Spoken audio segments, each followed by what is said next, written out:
So yeah, everyone, welcome to Elemental's first seminar. Thank you all for coming. Uh, Here's the man himself. I'll let him to it then. Yo, guys, what's up? Let me share my screen really quick. Does this work for everybody? Everybody see?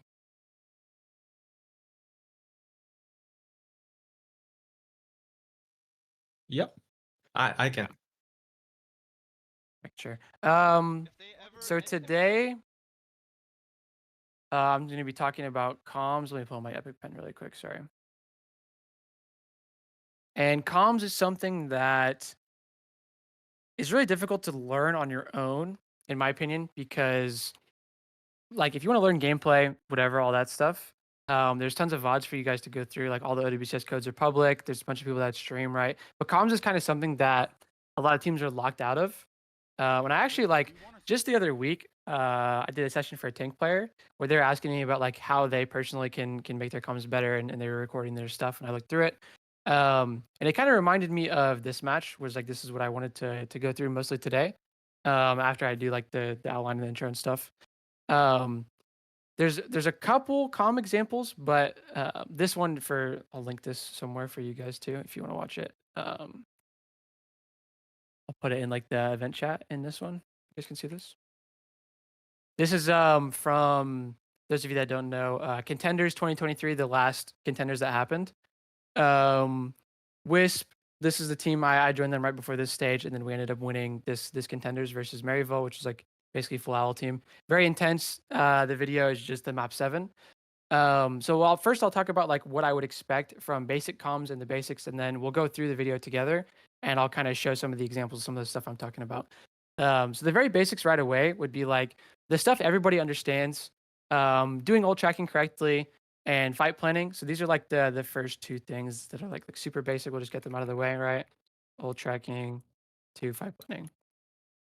Right. And this, just for anyone that doesn't know, like ult tracking is basically just where you try to keep track of what ults the enemy team has.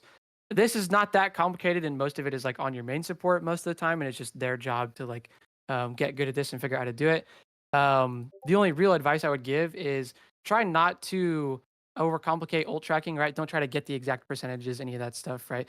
All the pro teams do is they track it. They say they have this, they're close to these, and then that's it, right? As far as fight planning, this is where there's a lot more room for teams to do them in their own unique ways, and also kind of room for everybody that's not the main support to like chime in and provide stuff. And I want to split fight planning into two different kind of sections that I'll talk about here in the video too. So I'll say like let's say A is like ult planning or ult ordering, and then B is like fight specifics.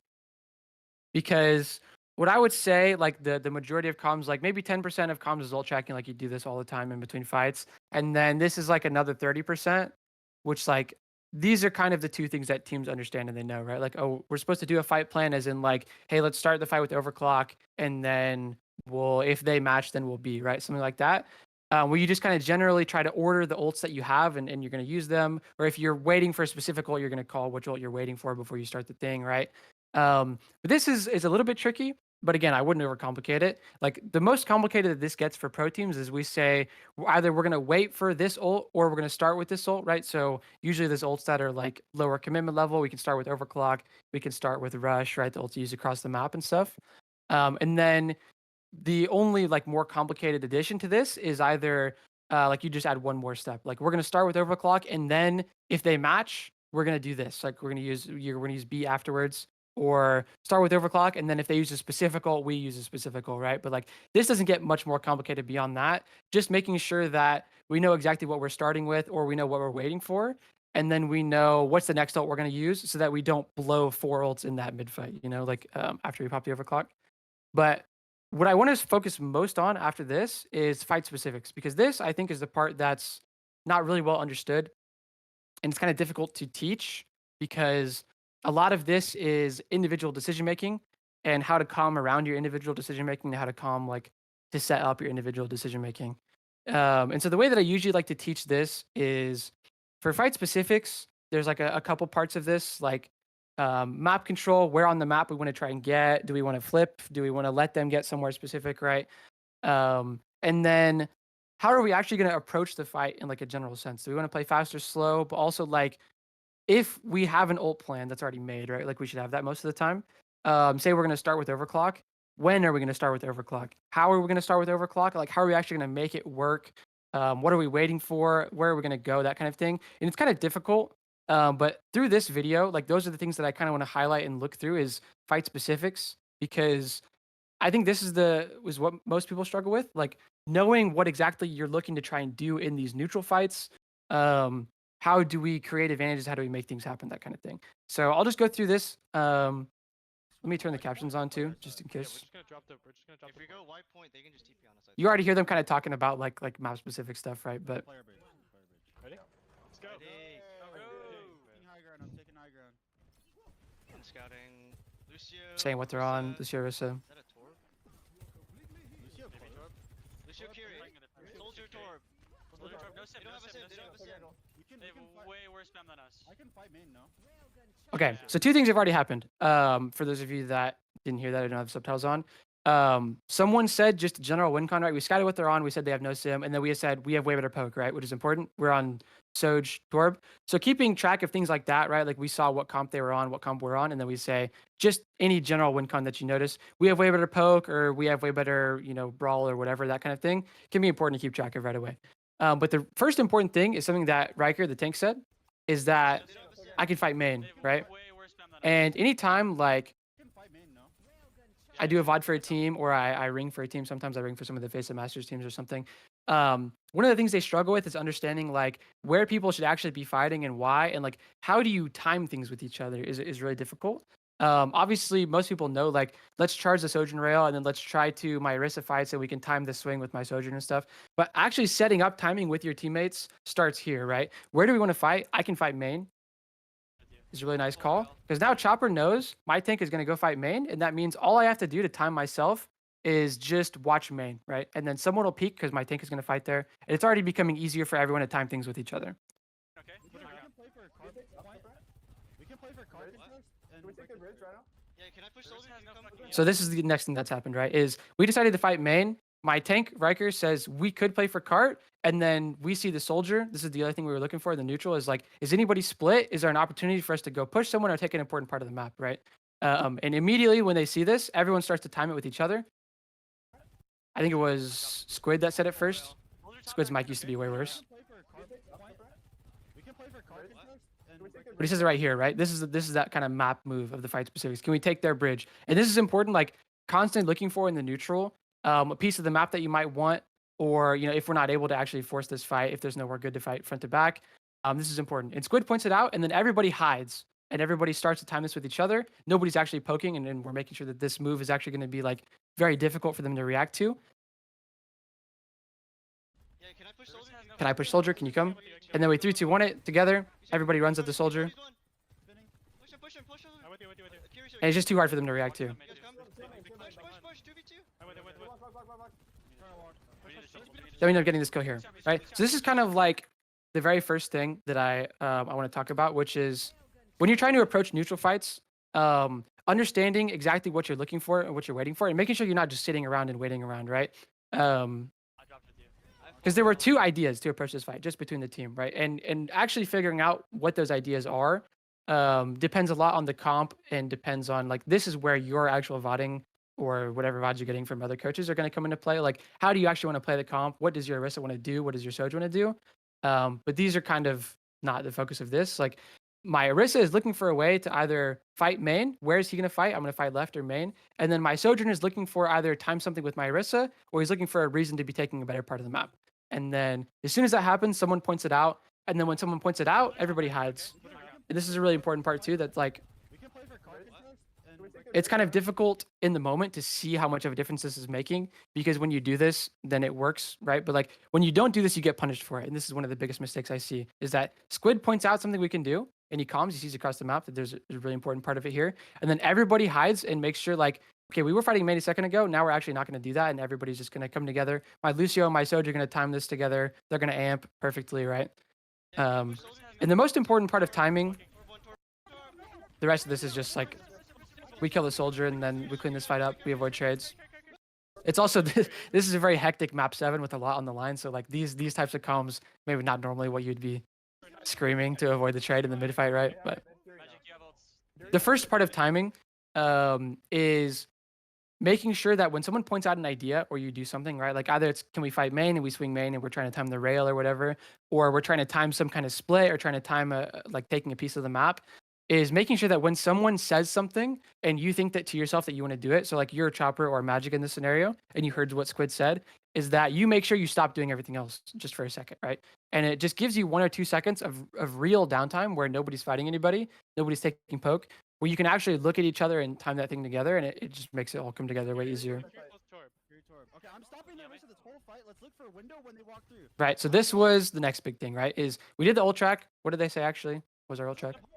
Set up high for rocket, right? Magic, you have ults. Okay, they have Fury. They have Fury plus Torb. He said Curie close to Torb, right? So that's it. That's done. The next thing that Riker, my tank, says, Okay, I'm stopping the rest of this whole fight. Let's look for a window when they walk through. he says, I'm stopping the Orisa, and then let's look for a window when they walk through, right? So that's the basic ult ordering. First of all, we only have one ult, right? So this is not that complicated. We're going to use the window. But how are we going to use the window, right? These are the fight specifics. And Riker says, I'm going to stop their Orisa from getting through, right? So immediately he's already thinking, as a tank, what are the ways that I can approach this fight, right? I can either fight the Orisa, or I can try to stop the angle from being set up, right? And he knows he doesn't really want to do this. He doesn't care about these people. So he's going to stop the Orisa. He says that. And then we can use the window. If they try to get through him, they commit the CDs onto him, the spin, maybe the gold, or they try to go past him, then we use the window. So right away, the timing is going to be pretty easy. And also everybody kind of knows we're going to be looking at our own tank. That's how we're approaching this fight, is Riker stopping the Orisa. Force spin. If they ever, and if, Wait, can you window here? I can Then Magic adds on force spin. Chopper was going to add something on, but then he realized it wasn't that important or something. window here, like when they're walking here. we can window to protect you. We're also pinging specific locations, right? Like if they get past here, then I want a window, right? This is very, very useful fight specifics. If someone gets past this spot, is really useful for timing, right? Or if someone gets to this spot, maybe if someone gets top window, then we can go main, whatever, this kind of thing. I can boop them when they cross up. Soldier far left alone. Soldiers alone. If he comes alone, we can push him. That's right. Torb This is important too, right? So like when you see a split, and this is one of the most difficult parts of pre-fight comms, is eventually whatever plane we made, right? Our plan was we'll block the Orisa and then we'll window when they try to fight us or go past us.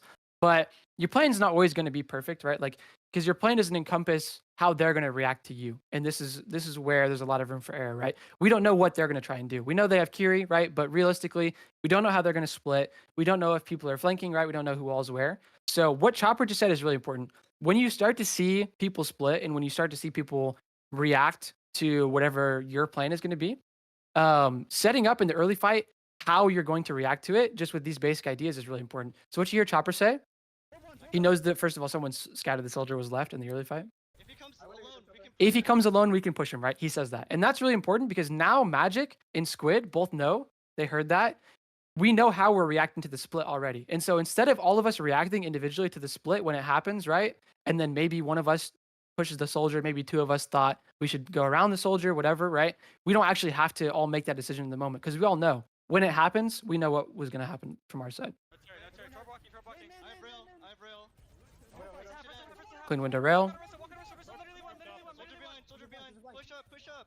Now we say soldier behind, push up. I don't see soldier. Forgot how loud we were target calling in this match. I have soldier null. Where? Okay, so we were doing the ult track. We're a little bit nervous, so we're not doing everything perfectly in this comm, to be honest. I looked for a couple of them. This was kind of one of the better ones I could find. But if I do find a better one, I might link it as well. But I have soldier null. I think the soldier's behind. I can start with mine when they. So now Chopper says we could start with mine. Guys, they have window. Do we want to get it?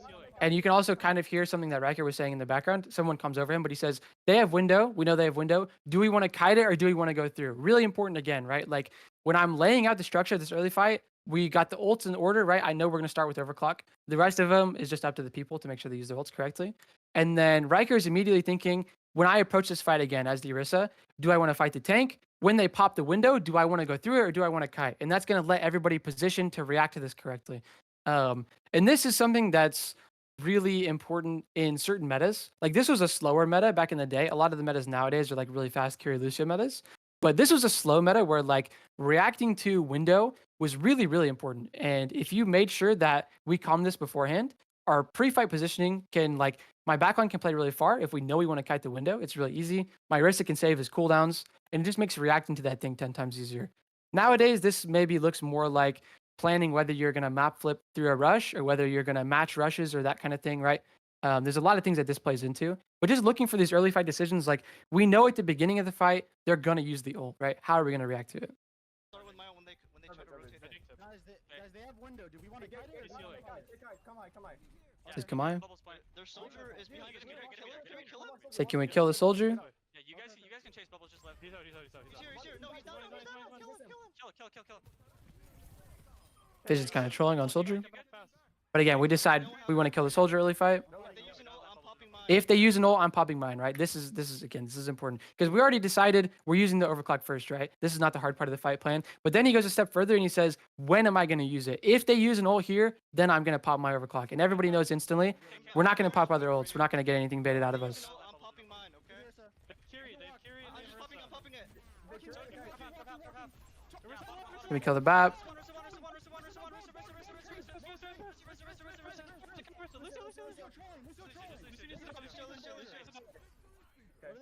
Okay, they have everything. They have They have five. everything. They have 5. No, Good ult check. no beats. No beat. They're gonna open up with window or fucking visor. Do we want to kite or fight? So again, Riker is doing kind of the same thing as last fight, where it's pretty predictable, right? They have all their ults. We know they're not going to start with Torbolt. They're not going to start with the Risol, right? They're going to probably start with the window or with this, right? So trying to set up early fight how we can react to these things is important, and then also making sure we put extra scouting focus on these people. It's something they're not saying out loud, but it's something that they're doing. I'm looking for the soldier, right? Chopper's taking this right angle. I'm looking for this BAP when he's going to walk up for the window. Peeking right. And then it gives you an extra hang on how you're going to react to those I think people. you should go in with the Risol because they don't have beats. I think you should go in with the Risol when they use that. You should go in with the I can Risol. look for my ult on the back line. On With you, So we already know what's going to happen, basically. They're going to start with either window or visor. We're going to find those people, and then when they use it, we're going to go with the Risol. I can go with you. I can pinch from bottom right, Bubbles. I can pinch from bottom right. Rocket's finding a specific area of the map to go through. I want to speed Bubbles. We need to force cooldowns. Also, this is important too, which is like for everything that I've said, which is about ult ordering, figuring out how you're going to make your plan work and make your ults get value. Something that Squid just said. Let me play it one more time. I want to speed Bubbles. He said, Bubs, don't force it. If they go early, just kite, right? And that's an important addendum as well, which is like, no matter how good your plan is, don't ever force anything, right? Just because we calm that we're going to go with the result and we know they don't have beat, whatever, like you don't actually have to do that if things happen that change the situation, right? If they're way too far, we don't have to reach for anything. If they don't touch point, we don't have to do anything, right? If the soldier doesn't split and there's no pressure on us at all, we don't have to do anything. So don't let the pressure get to you and don't force those things, right? If Tree throws a terrible window out here, we can just kite. Force cooldowns. Yeah. Okay, if we need a kite, we can Oh, kite someone's with coming fire. left. Okay. Can we go? We're going up. We're going up. Go, speeding. We should have. Somebody says, can we go? I can beat. Pop on you. Swing back. I'm feeling. Be careful. I'm living behind. I'm living. Stay place. Yeah, I'm fine. Rissa main. Not over. Rissa. Kill this. No ult. All right, so this fight played out a little bit differently than we thought it was going to in the moment, which again is just a part of happening. Oh, someone's coming left. But all that happens is that we see someone is splitting left, right? So in the neutral, we've seen this like 2 or 3 times with the soldier and now with the Torb, is if we see someone split, we're willing to change the plan. And instead of waiting for them to window, we know we could just go first, right? So this is exactly what Magic sees and what he's waiting for. He changes the plan. We're going up. He says, can we just go? Speeding. We should have. Then we reach. I can beat. We beat their result. Pop on you. Swing back. And then we get this kill. Be careful. I'm living. We get the Orisa. Stay place. Yeah, I'm fine. Rissa main. Not over. Rissa. Kill this. Rissa, no ult. Good shit. Speed him back. Get space. Let me go. Someone joined VC in Yeah. the middle of the VOD. We just play live. Play light. Zorbal's on top of. Actually, just a result on top of us when they TP. I'm giving Okay. So let's back and listen to that again. So we did the old track. Rissa, no ult.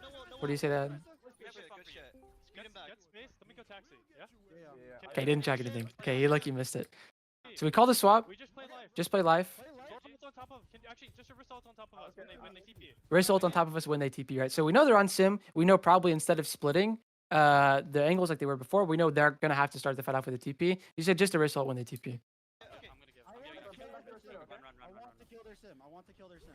Rager's saying I want to kill the sim specifically. If they TP on us, I'm gonna come, okay? Okay, I forgot he said that.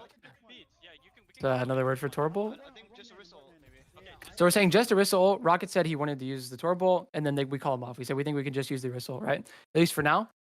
They're close under. And again, we know exactly what we're waiting for, right? We know they're on sim. We're gonna wait for them to TP. Until they TP, we're just gonna be poking the sim, poking the walk up, and maybe giving a little bit of space, right? But we know exactly what we're waiting for. Under. Just a whistle.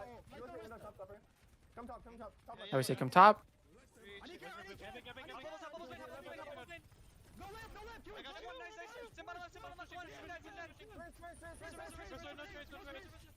Right, so this is important too. They didn't pigeonhole themselves into the plan. They knew that if the TP came out, we were going to risk ult it. And then Squid sees something top. He says, Chopper, can we go top together? Just a whistle. Come top, Chopper. They set it up for the window. And again, the timing here is so important, right? Like the difference between plans like this, like the very first fight, right, when both supports and Chopper go left and they kill the soldier, and a fight like this where we're windowing and we need like instant value out of this window before they kite away from it, is that 1 second of realizing where the play is open, where the map is open. Squid says, Chopper, can you come top? Then Chopper hides. He comes top. And then 3, 2, 1, right? And the timing is just so clean that the E through the window and it just kills everybody, right?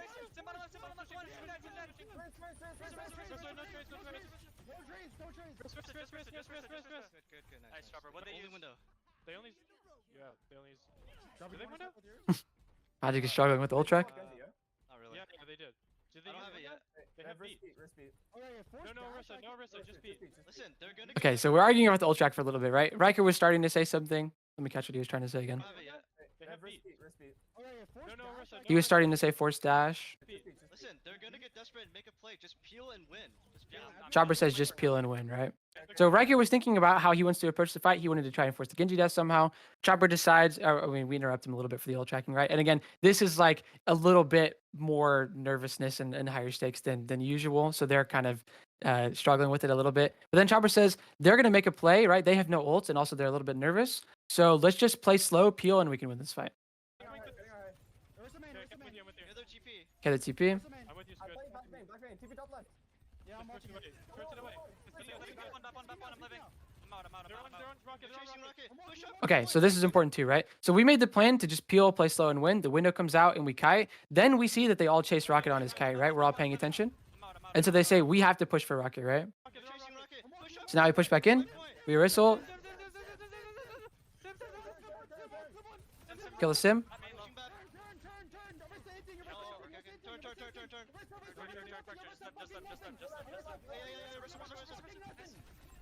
The rest has nothing. Nice. Push. And again, this fight's not that complicated, right? That just happened is like just super basic early fight idea is that if we had ults, we might have ordered them. We didn't really have a lot of ults, right? But we know that they have window. They're going to make a play. Just play slow to peel. We see them chase rocket. When they symbol, I'm torbolting, okay? Okay. So again, we missed out on the ult track this fight again. Magic did a little bit of a worse job than I remember. But normally you would ult track here in between the fights. Okay, they have symbol. So Rocket says they have sim wall, right? Rocket's doing it on his own.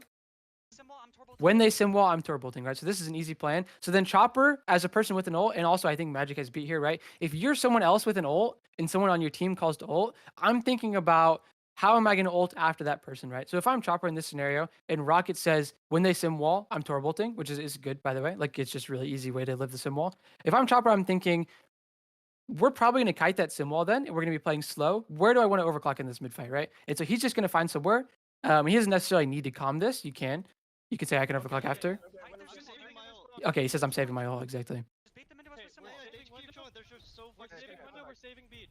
Saving beat too, right? So like when Rocket makes that call, you need to decide, do I want to use this ult afterwards or do I want to save it, right? And so both of them actually make that call. I'm saving overclock, we're saving beat, Unless you see a play, we're saving window, saving beat. which means everybody's full kiting. Kiting main as well. Squid is saying exactly where we're kiting. That's actually something I didn't even mention earlier that I should have mentioned, which is if you're planning to kite, and again, this goes for like anything that you're planning to do that's like really reactive, right? If we're ever going to play slow, if we're ever going to react to an ult, you want to kind of get out of the way as much of the decision making as you can in the pre-fight, right? So when they do exactly what, when they sim wall, right? Then I'm going to use a torbolt. When we kite, I'm going to go this way, right? And that makes sure everybody stays together. And again, this used to be way more important in certain metas. Like calling kite location is not that important in the current meta. But if you ever end up in some kind of backline that is not Lucio Curie, this will be really important again, right? Like on a brig, Bap Lucio. They still mall, we kite. Lucio here. I'm cutting main, not left. Okay, okay. Sub kiting main, not left. I mean, I window. Backing. Slow down, slow down. You take out window. Yeah, I'm Three back backing. in the lead, stopper. Yeah, Beam bubbles, beam bubbles are stuff. Beam bubbles have to play out. Big top. I don't want to give I'm too not much there. card. I don't want to give too much card. I have it. I'm gonna go with slide. I'm going to go with slide. TP top, TP top, TP top. Jump. Lucky Lucio one, Lucio one, Lucio one. Come, Sim one, Genji half. Sim one, Genji half. I'm stopper. Now left, now Stack left. on me, back top. Bubbles get card. No point, nice. So this fight, the comms were carried a lot by Squid calling the kite location. It was really nice. We all stayed together on the kite. And then all we do is react to the TP. Squid pops the window, right? And the rest of this fight is Micro and Rocket had a really good torbolt. But Lucio one. Beating their blade, everything. what a magic ult check. They use nothing. They have blade. Rocket is not ult checking because he knows Magic is a little bit nervous. But what did he say? Okay, They use nothing. They have blade. Blade symbol. Okay, They have blade symbol. don't use your ult. I'm beating their blade. Everything else. So Magic says, I'm beating the blade. Chopper, don't use your ult, right? This is important. Blade symbol. Blade symbol. I don't care, right? Beating their blade. If they symbol, we're kiting. I'm beating the blade if they symbol we're kiting, right? So this is great ult ordering, right? There's not a lot of fight specifics. There's no kite location, right? But the ult ordering is really perfect here. Don't use your ult. TP's broken. TP's broken. Rocket, we're kiting in mega, okay? There's a kite location. We're kiting in mega. Boom. Everything has been done for us already. I'm going right side. I'm going right side. Yeah, I'm fine. I'm not using. Live. I'm living. Living down. Tap on. Oh, we said to get the blade. Get you one. Okay, it's okay. Kite inside. No stagger. No stagger. No stagger. We fight up. I need you. I'm back in 12. They use blade. Symbol. They use blade, Orisa, and window. They I only can have fight symbol. that point. We can look for. Okay, I'll ult first, okay? Okay, so Rutgers was kind of quiet there, I think. Let me hear him again. Orisa and window. They I only can have fight symbol. that point. We can look for. Okay, I'll So ult he first, said, I can fight point, we can look for Sojourn, and then Chopper takes over. Okay, they'll beat, and then we have better. I'll ult first, they'll beat, and then we can better be, right? So this is pretty basic ult ordering, and this is what you should do like 9 times out of 10 in this situation. The only specifics that need to happen here, right, is for backline deciding do they want to fight here or do they want to go top. So Squid and Magic are going to be looking for this kind of thing in the mid fight. Riker's already said I'm going to fight point. Spinning here. I better go. Which side? I'm dead. Can you help me? Drop. Fine. It's fine. They're not getting hurt. Says if they drop, I can ult. Retake space now. And this is kind of like, this is a fight where a lot of mid-fight chaoticness happened. It actually, we didn't really get to do our ult plan because Mikey turns around the corner and they use ults first. Then we have to be for their beat and for the sim wall. But what happens here is we stay in control and we do a full disengage. And this is something that's really important when you make a plan and you're trying to go first, right? Like we were trying to overclock first and we don't get to because they played it really well. They come out first on us. Just full disengage, right? And if you look at this, like one from a macro perspective, it's really important to make sure you don't die here, just to full disengage this, whatever. But also full disengaging lets you take advantage of getting to do another fight plan, right? And a lot of teams I see kind of struggle with when you make your plan and you don't get to do it and it goes wrong, right? Like we end up in this kind of chaotic mess where nobody knows what the plan is anymore, right? Like, are we going to use the overclock? So all we do is we say kite, they say which side, we say left, and then we get out, right? Drop. And because of this full disengage, we have another second to plan here, right? After this disengage, we need to decide right now. We only have 2 ults, probably. This and Orisa ult, right? So which one are we going to use? It's their job to be saying right now. And then Riker takes over and he says, if they drop, I can ult, right? So now we're back in control. We have kind of a decent plan. Retake space now. Come on. We have so much push, bro. We could just stall. Take top now. I would say take top. Okay, I'm coming top. I can TP. Carry, guys. Nice. And this is, again, the same kind of thing Squid has been doing the whole map, where Squid is trying to time these window rails, right, with Chopper, or just time, normal peeking together. And so Squid is looking for these areas of the map that are free, and then he's giving Chopper so much notice in advance, right, when Chopper's not actually fighting. And look how easy the timing is for them. Bro, we could just stall. Take top now. He says, take top now. come top. Come top. Chopper says, I'm coming top. Then they window. Boom. No time to react to the window at all, right? And the timing is so easy for us because we have so much time. And he's trolling. We kill Rissa. They're trying to chip me. Rissa, I'm fine. Rissa, everyone. Rissa, now are you? Rissa, I kill you. Rissa. We got back. Yeah, it's facing. Yeah. I want to take aggro with our ults. They don't have ults. I want to take aggro with one ult. I will use my ult this fight. Okay, I want to go aggro with it. Chopper says we're starting with overclock. I'm gonna try and Magic says I want to go really aggro with it. As soon as they use a cooldown, we're going in with our As soon as they use a cooldown, we're going with our ult, right? So when you're trying to go first, and again, we know it's a low ult fight. We have overclock. We probably need to get a kill with overclock, or it's going to be really difficult. I want to know where we're going and what exactly we're waiting for, right? Are we just going to rip it when we see someone, or we're going to try and force a cooldown first? It's a really important distinction. And so Magic says if we see any cooldown, we can go, right? But realistically, this means we should all poke the Orisa really hard, see if we can get a cooldown out of the Orisa. And if the bat peaks, we can poke him, right? See if we can force either bat cooldown. That would be really awesome. As soon as they use a cooldown, we're going in with our ults. Yeah, I'll look for the opportunity. If he slides, I'll go. Or slide, right? Okay. Look, we have so much time. We can just They're go. trying to walk top, I think. They're trying to We swim don't gotta out. do too much. But they're gonna farm. Rocket says we don't have to do too much. Rissa. No spin. No spin. There it is. King. There's the ult.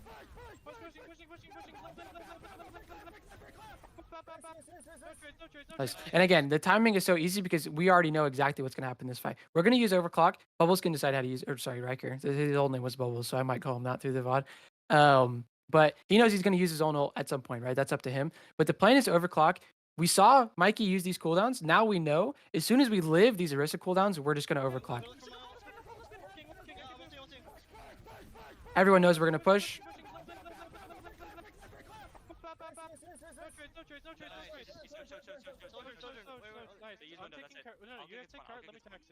I'll get spawn. Okay, did they use anything but window? So now we're trying to ult track. Chopper also says, do we want to fight up or no, which is really important. Wait for They have beats. if Rocket's back, we can give space. Yeah, for when I Rocket. come back, just bait them in and we're gonna come, okay? Bait them in, we're going to use the Torbolt. Squid nice save. Beat in Orisa. I'm gonna stop the Orisa from Right, so these are two things we need to know as we're approaching the fight. And Chopper said it kind of early. Do we want to actually fight up, or do we want like deciding? Do we want to kite, or do we want to poke this up really hard? Maybe try and force an ult here, or do we just bait them in? Rocket said, let's just bait them in and play my Torbolt, right? So back line.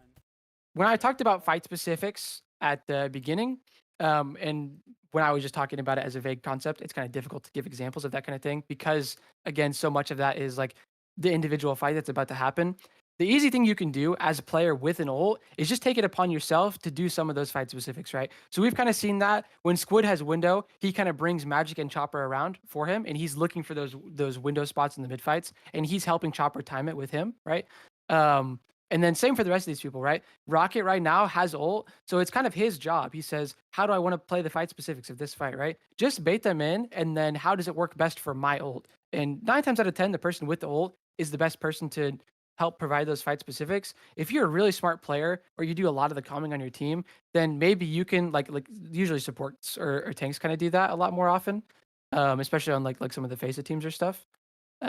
You might say for your either prompt them, say, hey, Rocket, how do you want to play this fight? And then he can give it to you, or you might just have to do it for him sometimes, right? But it's still that same kind of thing. Where do we want to actually take the fight? What specifically are we waiting for? Are we just waiting for a cooldown, or are we waiting for an ult? Are we going to actually try and kite? If so, where are we going to kite, right? Wait for It just kind of puts the fight together immediately. Yeah, when I come back, just bait them in and we're gonna come, okay? They beat Orisa. Squid nice save. I'm gonna stop the Orisa from pushing our back. Again, I'm going to stop the Orisa from pushing the backline. He's contributing. How am I going to play to this, right? Nice save, okay? Come back, Bubbles, come back. You no spin. Back. Play in the corner, play in the corner. Back to this good Backing, spot. backing. They use gold. So we're baiting them in. They use gold. I'm gonna looking, come. She's burning, burner. Nice. Heal for Left, Squid. bad close left. On me. Hey, help. And again, that was pretty easy to react to because it's really general. We know exactly what's going to happen, right? They're going to push. We're going to let them push. Riker said here, I'm going to try to stop the Orisa from getting to the back line. He does, right? Most of the time. Back. They match cooldowns here. We knew we were baiting them in and then using the turbo, right? So the question just becomes when. And Magic kind of helped right here when he says they use gold in that kind of tone. He's telling Rocket, you need to ult now, right? You could have said this out loud, but I can hear it in his voice. I hope you can hear it too, where the way that he says that specifically is like, we need to use the ult now. Play in the corner. Play in the corner. Back to this good spot. They use gold. right? And that kind of higher tonation and more intensity. I'm looking, looking. She's burning. But the ult is so easy to react to. Only one person dies the Orisa ult. Heal for Left, Squid. left, left, battle close left. Let me clean the fight up. It's a little bit messy because both teams kind of played this fight pretty well. He's peeking. Eco him. Nice. Good Nice, shit. just get space. Rock and I will be Nice back job, bro. fast. I didn't They mean use to the like that. results. They have okay. We need to really save our ults now. They have because they have Tor bolts and close window. And they have beat. Torb close window beat. What did Riker just say? His mic was so quiet back then. Tor bolts and close window. And they have beat. I want to use window, I think. No. He said they use window, I think. Okay. Yeah, they have Tor bolt beats. Okay, we want to Close kite soldier. for second B. He said, I want to kite, play for second beat. Up this Lucio. I can spin Yeah, him. Fight the just Lucio. not gonna use my ult if I can. Rail. Oh, okay, I'm good. I'm just it. Play the corner, Shoot play the Lucio. corner. Shoot Lucio. Shut Turn bottom right for with speed. Shut bottom right with Hang on. Okay, I'm back. Shoot Lucio. Shoot Lucio. Lucio, Going top, top, Torb Lucio top. Yeah. If they Oh, pick it's top, fake. push It's fake. me. It's fake. It's fake. Okay, so Riker said something there too. So now we've kited. We see they're starting to split. So now we need to talk about how we're going to react to this split, right? Shoot Lucio. Shoot Lucio. Turn Shut for bottom right speed. with Shut bottom right with Hang on. Okay, I'm back. Shoot Lucio. Shoot Lucio. Going top, top, Torb Lucio top. Yeah. If they Oh, pick it's top, fake. push It's me. fake. So he said, if they peak top, we push main, right? It's a little quiet, but that's what he says. Again, we're deciding how are we going to react to this split before it even happens. We all know we're going main when they peak top, right? Fake. Surge right. Hey, last Can we- fight, last they're fight. going, They're they're going, going, they're going. Might be real. Looking for a flank. 3, 2, 1. Pushing. Soldier 1. Soldier 1. No lamp. Spin. I'm on backline. No, Don't let them take card. Don't let them take card. I'm dying for flank white. Die cart. I'm That's fine. down. Yeah, we have. Nice. Okay, they use com. Anything else? That's up there. Jumper gets bad point, I think. Hey, last They use fight, com. guys. Anything else? Yeah.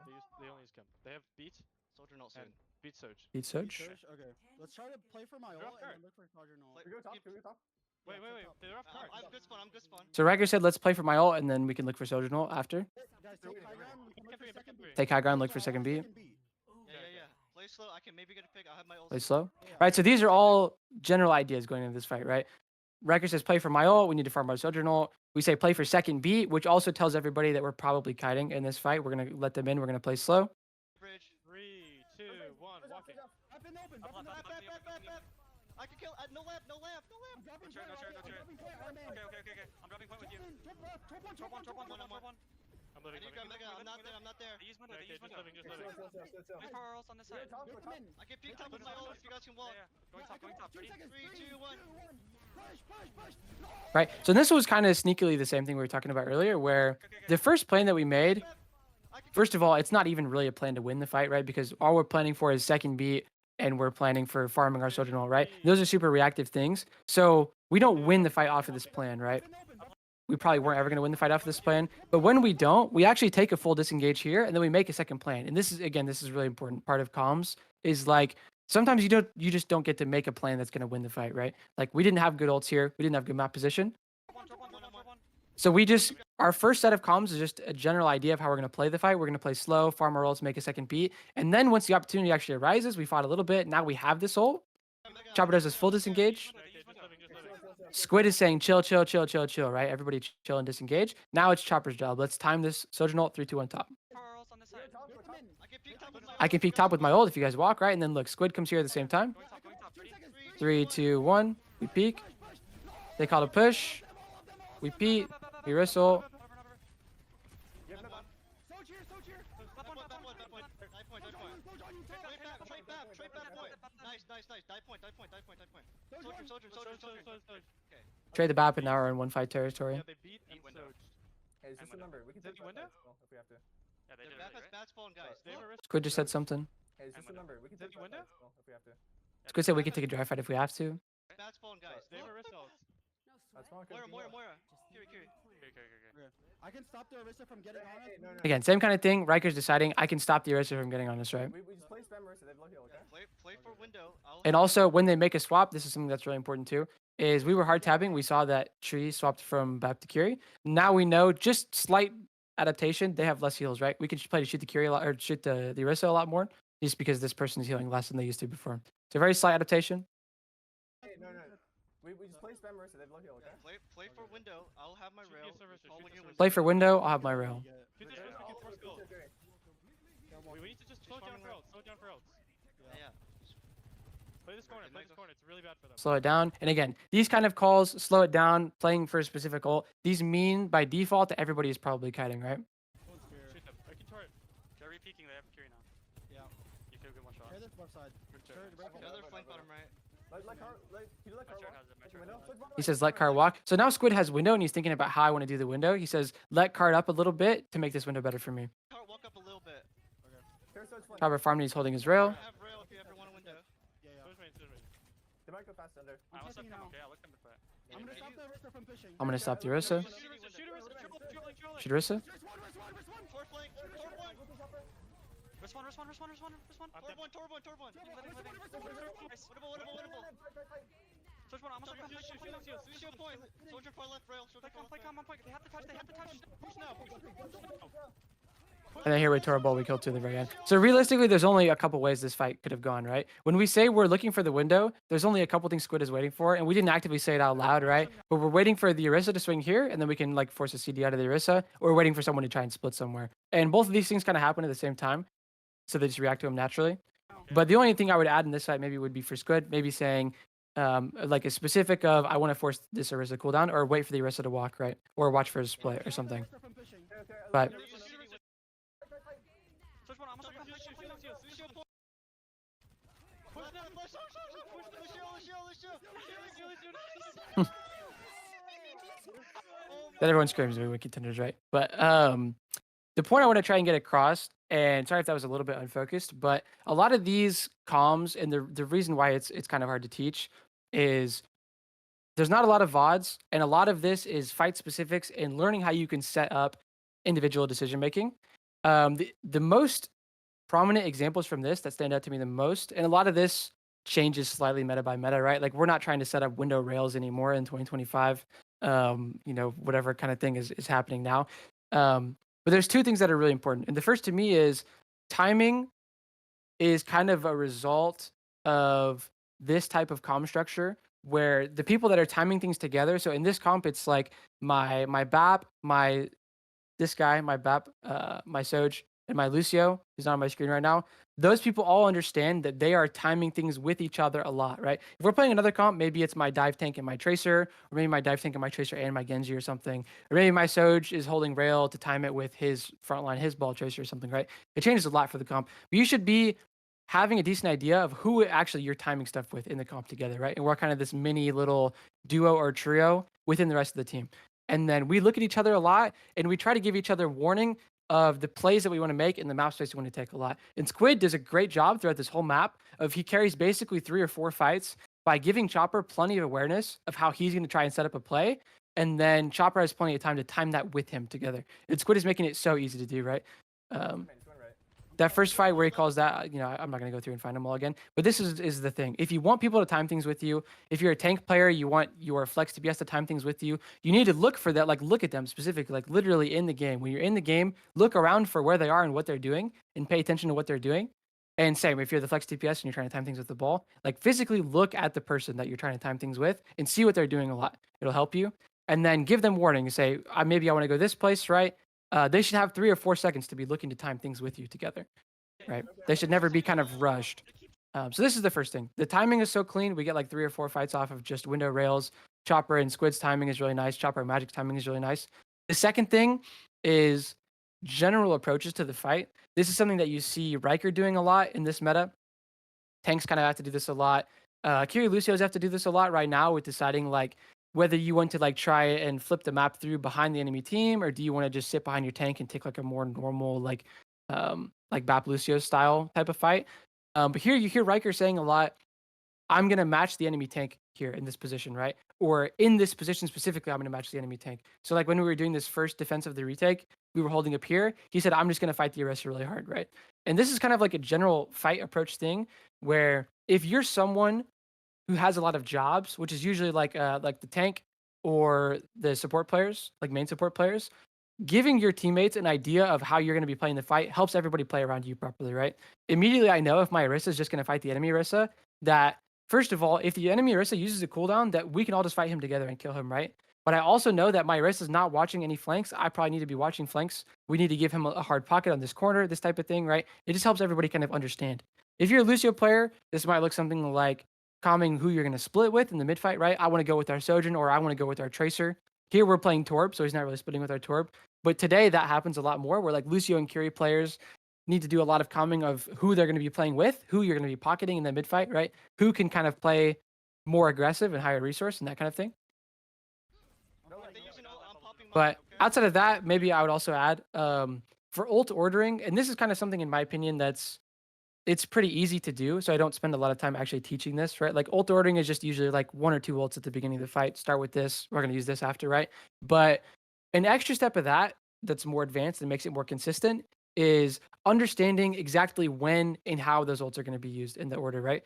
Chopper, we're starting with overclock a lot, and he's saying things like, when they get here, I'm going to go, or let's force this cooldown and then I'm going to go, or whatever. And it's just like these small ideas of exactly what we're waiting for so that nobody's sitting around. Like one of the worst feelings in Overwatch is when you're trying to approach a fight and you know what ults we're going to use or we know we're going to go in, and then just everyone's sitting around doing nothing and nobody's actually doing it, right? Like, what exactly can you point to something that needs to happen before we can use the overclock? Can you point to something that needs to happen before we can use the Orisa ult or whatever it's going to be, right? Because there are things that need to happen before you can do those things, and it's your job to know what they are. If you're the Kiri, this happens a lot of time in modern Overwatch, is you want to start the fight with Rush, right? How do I start with Rush without the enemy team just kiting it easily, right? There are things that need to happen. Do you want to try to force tank ults? Do you need a specific part of the map that's really hard for the enemy team to kite from, right? That kind of thing. Put those together and make your ults more difficult to kite and to get away from. But those are kind of the big 3 things. I'll do one more very quick recap for, sorry, I was a little bit unfocused. But if you're timing something with someone, understand who you're timing with, right? And look at them physically, give them windows of time where you're kind of not fighting, you're not taking poke, you're able to slow things down and just time something together, right? Modern, it's usually tank and flex DPS, need to worry about that a ton. It's way more on you guys. Sometimes the Lucio. The second thing would be, let me go back to here. I was just talking about with Chopper where when you're ordering ults, understanding exactly what needs to happen before that happens. And then the last thing is, if you're a person that has a lot of different playstyles, right? Hero is the Orisas. You can maybe say to like the Sojourns or whatever, but just giving some idea of what you're going to be doing in the fight, right? Am I going to match the rotation? Am I going to fight the tank? Am I going to look for the backline? That kind of thing. And all these things put together, the main goal is just to limit the amount of decisions that you have to be making in real time, right? Because the ultimate problem is that if we're reacting to what the enemy team is doing, some of us might make different decisions, right? My BAP might go a different way when we're kiting. My Soj might go a different way when we're kiting. My Lucio might not think we're kiting at all, right? And so every time you're calming to your teammates, it's just trying to limit the amount of decisions you'll have to make in real time and just kind of provide these easy layups for things that we know we're going to do already, right? We're going to Sojourn ult when this happens, boom. And then everybody knows. Or we are going to kite, where are we going to kite? When are we going to kite? Boom. It's easy. We all do it together. But that's kind of everything I have from this VOD. If you guys have any questions, do you want to open the floor up to questions now? I'm not sure how you guys had this planned, but Yeah, sure. I was thinking, if anyone has a question or anything, I could invite them on to ask, or they could type it out. is there? Let me find a chat for this. The event chat. I You think guys can all see this, right? This is the right chat. I put this one in. a lot of YouTube link. people were using the one in the stage itself. Let me find it. This one. Here, I'll put the YouTube link here. Okay, so Yudon Wolf says, do you want to invite him on, or do you want me just to respond to these in the chat? Let me invite him on.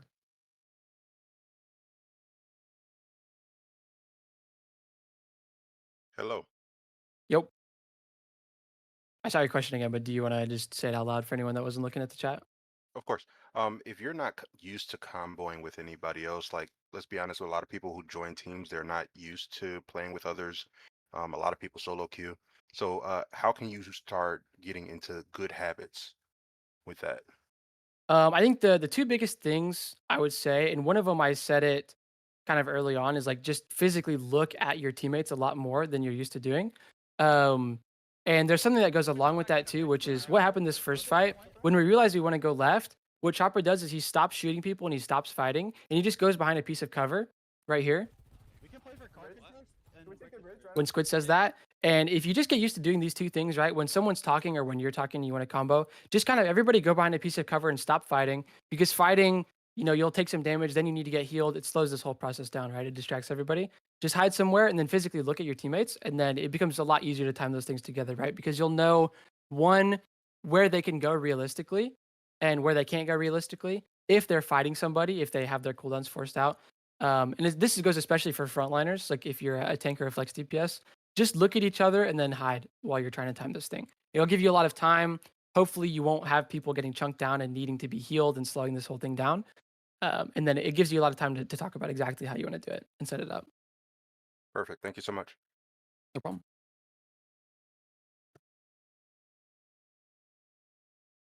Who should manage the space? Is there a request to take a specific space? Hello. I was wondering. We've seen the managing of spaces request taken a specific space, and I was wondering who should do that. That's something that kind of depends a little bit on the comp and on the team. In this comp, that was popular a long time ago, it's mostly like the Orisa and the Soj with the BAP kind of contributing. On your team, there's kind of a lot of different ways it can work because, to be honest, not everyone's used to calming a ton. Like the way that this team calmed might not work for everybody. Like all of these people were very vocal all the time. But I would say most of the time there are comps where a specific person needs a specific spot most of the time, and it's kind of that person's job to do it. Like here, when Squid is setting up his window, it's his job to figure out where the window needs to go and how it needs to happen, right?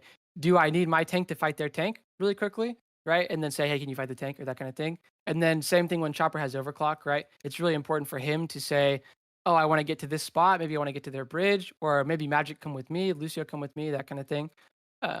So that's kind of the idealistic version of it, is that there are a lot of situations where, mostly ult situations, where you need to get value out of your ult. You know kind of what the best space is. Your teammates probably don't know as much, like where you want a window. So it's your job in those situations.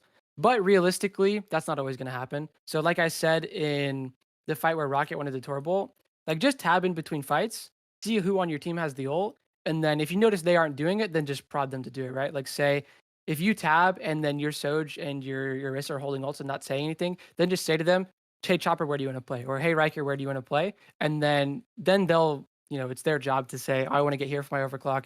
I want to get here for my Orisa ult." And then if they need cooldowns or whatever, I need to, you guys force the spin or something like that. But Okay. long Thank answer you. short, it should be on the person who has the ult, and then if they're not doing it, then just prod them to do it as much as you can. Okay, got it. Thank you.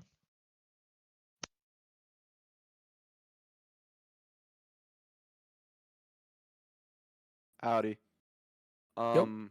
I remember when you were talking about like comms percentages, and I was wondering what the extra 60% was for.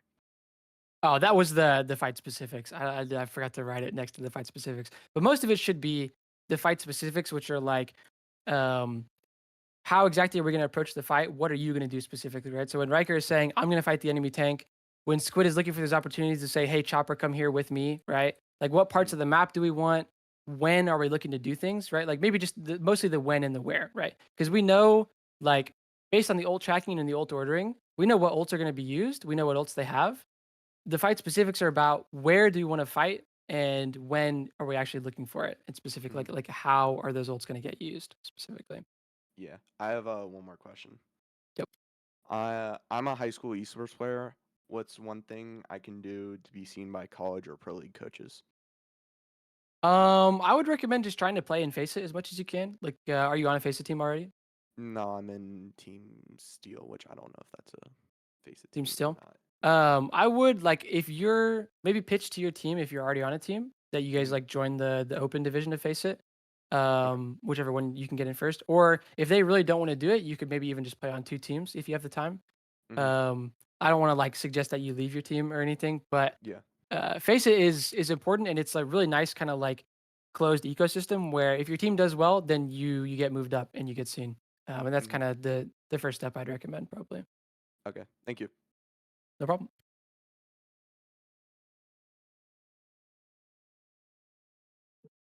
Yo, Yep. Okay, I see your If question here. my team happens to use maybe a little bit to utility, I- a bit too much utility in the pre-fight, do my team need to pull out of the fight or do something with the resources we have left in the team, or do we just That's a pull good out? question. I think most of the time you kind of have to make a judgment call in the moment of whether you actually can leave or not, and it kind of depends on how much space you have and how good the enemy team setup is. So like this type of fight where we're starting the fight with a ton of space, and also we plan to kite early. Like if we end up using too many resources on accident, like my Rissa uses his cooldowns and maybe my Soj slides early, right? You kind of just have to track like how much space do we still have left and make that judgment call. If we try to kite, are they just going to kill us? Like, do they still have their amp, or do we have to make something work? Because if they're already too close and they already have really good angles, usually you just have to fight it out. But if they're like, if he used both cooldowns here and we use slide here, but they're still really far, I'd be totally fine just trying to get out completely and just do another fight, right? Make another plan. But it depends a lot on the situation. Just try and keep track of like how well the enemy team is set up to punish you if you try and leave. Because if they're set up really, really well to punish you if you leave, you just need to fight it out. But Yes, so it's just if there's no escape, are we gonna try to trade some people out then, at least? yeah, like Just it kind of depends on what ults you have. Because sometimes some ults can really make up for that. Like if we have beat or something, then maybe we could just pop our beat then, and we can just try and work it out. But if you don't have great ults for that, usually in that type of situation, if you kind of beefed the early fight, you would just need to look for like the highest value trade on the enemy team. In this comp, it was usually BAP. Like if you had messed up a fight really, really badly and you knew there was no escaping, like maybe the DPS are set up here or something, we would just all hide and then use all our cooldowns on the BAP and kill him here. And we actually did that one fight, I think, where Chopper was up here and then our team died here, and you saw there was no escape, and we were already down 2. He just looked for the BAP instantly. And that kind of high value trade, especially if it's like a slow person on this type of map, like a really slow person that can't come back quickly, is a really, really nice high value trade. yeah, thank you. Thank No you very problem.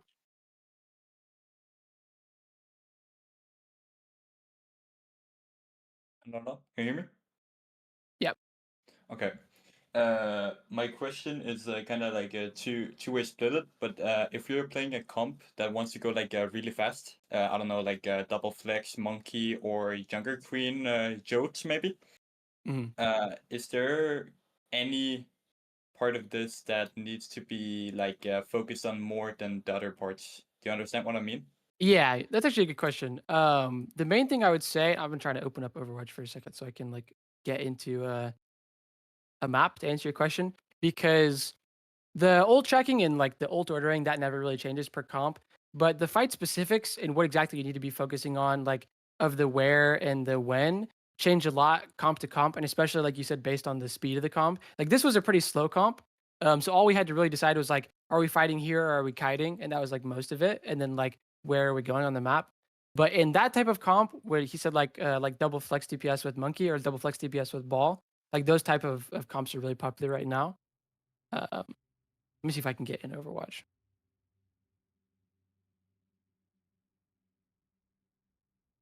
Sorry, it's taking so long. My computer is not very high spec. Oh, let me go into a map. Like we can go into Esperanza, like we were just on.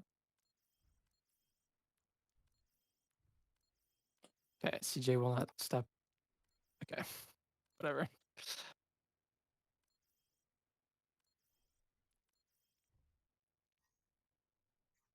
Okay, he went offline. Okay, it's about to message him to stop. Let's go into this map really quickly because the fight specifics part changes a lot, and in that kind of comp where they want to set up like this hard dive and they really want to kind of avoid fighting enemy frontliners, you want to kind of get around the tank. The pathing and the fight specifics of like how you're pathing is really, really important. So we really only cared about in that Orisa comp where it was like BAP and Soj and we're playing these long fights and it's almost all based around like windows and that kind of ults, is are we fighting here or are we kiting, and then where are we kiting? But you need to do it a lot differently in that kind of comp where like say we're approaching a fight and we just capped here and we know they're like around this space. the fight specifics, after we do our ult tracking, we do our ult ordering. Okay, let's start with Blade and then we can be afterwards or whatever, is how we're going to path. So then like my Lucio needs to decide who he's going to go with. My carry needs to decide how they're going to split. That's really important for the backline because I probably, if I have 2 flex DPS and a tank that needs to set up, like you said, Monkey, all of them would like to have speed, right? So Lucio needs to decide who's the most valuable person to give speed to. If we're starting with Blade, that's probably my Genji, right? And then they need to decide where they're going. Do they want to go left? Because if they want to go left, I probably want to go over the top or something, right? I can take some attention for them. And then once they know like who my backliners are splitting with, and then where we're all pathing, right? Like maybe my Tracer wants to go bottom right here. I want to go over the top. My Genji wants to go left, right? Understanding the setup and the pathing is way more important than in that type of comp than is in other comps. And also like if you're waiting for someone specific to walk up, right? Because in that type of comp, enemy teams will try and bait you a lot to try and like bait your ball to dive early or bait your monkey to dive early so that they can punish those divers in like open space. So if you're playing against like Diva, like Cass, Brig or something, you know I want to wait kind of specifically for the Cass or the Brig to walk up. I don't just want to slam the Diva. So then making that type of call like, oh, it's just Diva, right? Don't go yet. And then wait for that specific, waiting for the Cass. And then he gets here. I'll maybe say like, I'm waiting for Cass to get here, right? And like ping the specific location. Because we don't have to go until the Cass walks up because he can't focus. And then you calm when he does that, and then it helps everybody time. And then hopefully the pathing's already been taken care of. But yeah, the pathing and then like specific people walking up is really important in that comp. Okay, and just if it's okay, like Yeah. Okay, so right now we're trying to, like as you said, a lot of people are playing this double flex ball or monkey, and we want to try to play like some Doom and hit scan with it, and to try to like bait our hit scan.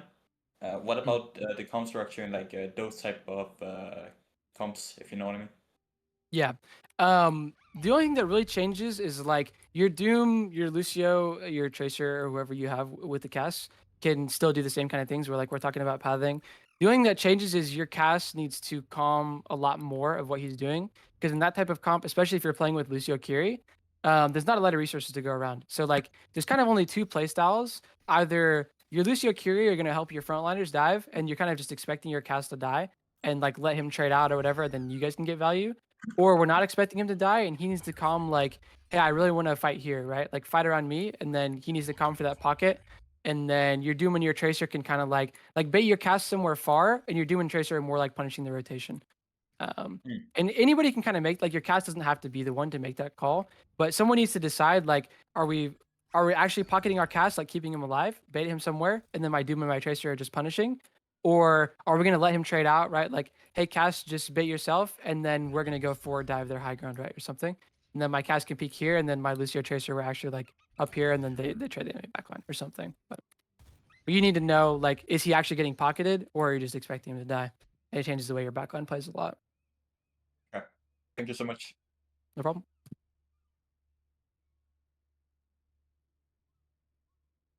So you said something about like limiting mid-fight decisions earlier.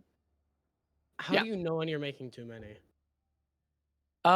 Generally, like, if you guys ever find yourself making different decisions in a mid fight, like, so as backliners, like if we're a Soj, Bap, Lucio trio, and we find ourselves kiting different directions, or we find ourselves 2 of us kite and 1 of us thinks we're actually fighting, that kind of thing, like just people on your team reacting to a situation too differently to the point where someone's going to get punished, that's when you kind of know you need to change the comms up. All right. Yeah, thanks. No problem.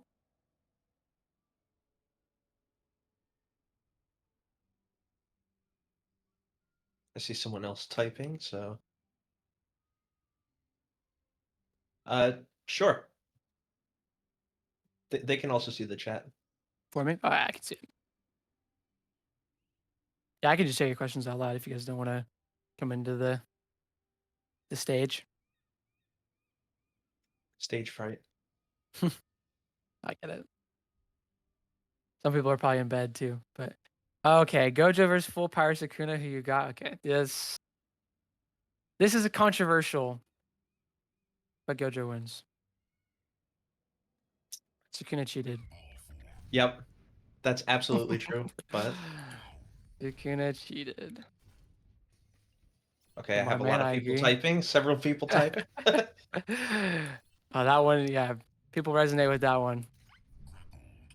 Binding Vow Crutch. Okay, actually, he stole the best curse technique in the world and used it for one fight because he knew he was scared. Got jumped. Okay, people really care about this one. Yeah. Death has another question. Okay, sure. I'm back. My bad. I should Yep. ask more questions. I have a little bit of stage fright. Anyway, I want you to go in depth with this one. What is it? What is my job as a hit scan DPS? It kind of depends. Like I was talking about earlier, if you're playing hit scan right now in these kind of divey comps where you have like two kind of divey frontliners and like a Kiri Lucio, your main job is just to decide whether you need the pocket or not, or whether you can do something with the pocket or not. Because as a hit scan, like with these Kiri Lucio comps, it's kind of a big commitment to like ask for the pocket. Like you need to be sure that you can do a lot from your position, or maybe you have an ult. Like I'm Soj, I know I can slide top left and do a lot, whatever. So your main jobs are just to decide whether you need the pocket or not, and then to decide where on the map you want to go to like get big value. Like if I'm not calling for the pocket, probably my backliners are gonna go with my frontliners and they're gonna help dive. And I needed to be in a position where like I know I'm not gonna get a pocket, so I'm just gonna try and get value from a really safe distance and try not to die. Or I'm gonna like bait someone really important onto me and then they can kill me and then my team will kill everyone else, right? Or if I am gonna ask for that pocket, I need to be thinking about exactly where on the map is like really, really big value for me, and I need to get to that spot. Like if I was a Soj in like maybe like Soj, Ball, Tracer, Kiri, Lucio, and I have ult, I know this is a fight where I can get a lot of value. I'm gonna call for that. Hey, support's pocket me this fight. I'm gonna go top left, right? And then maybe more fight specifics and like when I'm gonna overclock. Like, do I want to let the tank come up to here or something first, right? Or whatever kind of thing I'm looking for. And then the tank comes up to here, we shoot him, and then I go top left and then I have both support pocket because I called them both to look at me pre-fight, and then I overclock from here or something. But those kind of two things, like call for the pocket when you need it, and by default maybe assume you aren't getting the pocket, and then what kind of map space is like really, really good for me, and then your supports will help you get it.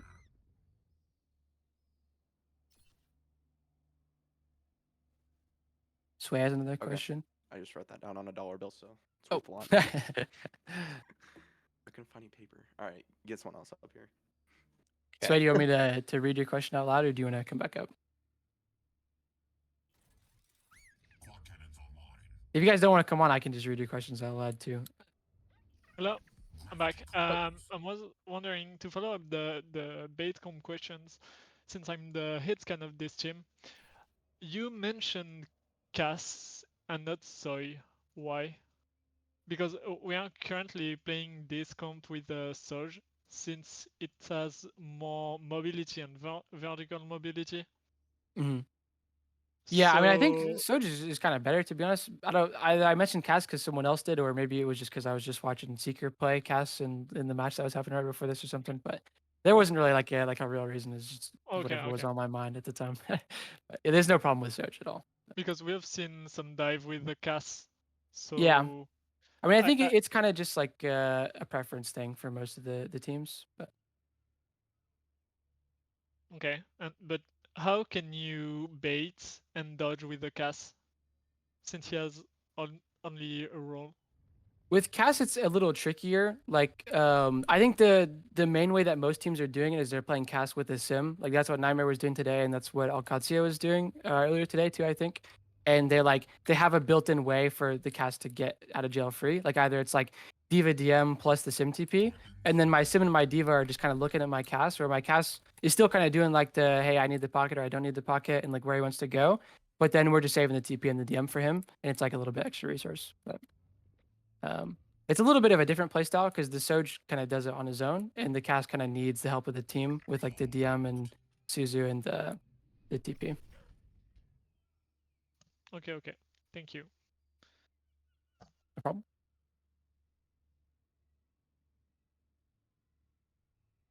Hello. Yep. Okay, so I play in like expert in Masters Division, and in this double flex meta, I'm a hit scan player normally, and when I get put on Tracer, like how do I adapt to it? Really, like It's hard. yeah. One of the things that I would say for Tracer, if you're normally a hit skin player, is the biggest difference is learning when not to fight so much. Like I think one of the biggest problems I see hit scan players have is hit skins are so used to like just doing damage all the time, like constantly do damage to the tank, look for your angles to do damage. If you're trying to play the flex DPS meta, it's a lot more about like just setting up and playing the map and trying not to fight so much. Like I see so many tracers like always fighting these side lane duels constantly against the other tracer, and if that guy's a flex DPS, he might just beat you, right? Or like they just get poked out way too much. Like try to utilize like hiding a lot more. Try to just look at your tank, and like if your tank is not fighting, you probably shouldn't be fighting most of the time. And try not to Okay. stretch the healing resources too much. Kind of the basics I would do. Yeah, okay. Actually, I think a lot of hitscan players will have this issue when they try to play tracer, because on hitscan normally you're used to, your hard discipline to get as much uptime as possible. Yeah, But you're exactly. saying, but you're saying that on tracer I should be more conservative with my uptime.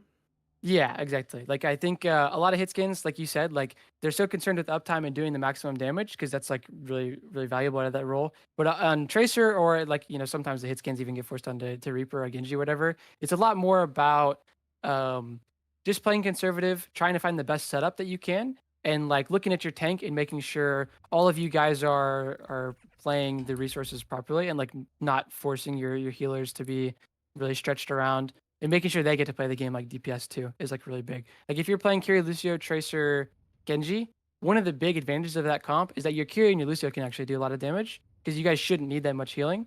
So if you find yourself taking a lot of healing, like maybe even watch from your support's POV or ask them, if you take a lot of healing, they don't get to play like DPS, where they should kind of get to play like DPS in that comp. Yeah, I have run into another issue as well when I play tracer. Oftentimes we're playing double flex into double flex. When should I be like? When should I be? You know, like on their tracer instead of their backland. I would think about it as like, what are the most important parts of the map? And you need to fight for the most important parts of the map. Instead of thinking of it like, when do I actually fight the tracer? Because say if we're on this map and we just rolled out, like the important parts of the map are this outside part with like the mini. Because if I get to here, then like the enemy backline is really weak, or this side, right? So I would immediately decide which one I want for me, and then my ball can set up wherever he wants. I don't have to help with him.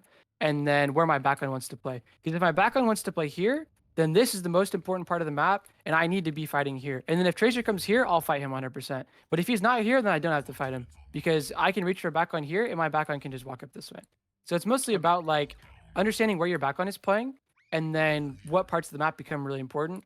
And then if you're always fighting for the important part of the map, it'll always be easier for you to reach the enemy backline than it is for the enemy Tracer to reach your backline. Okay, thank you. No problem.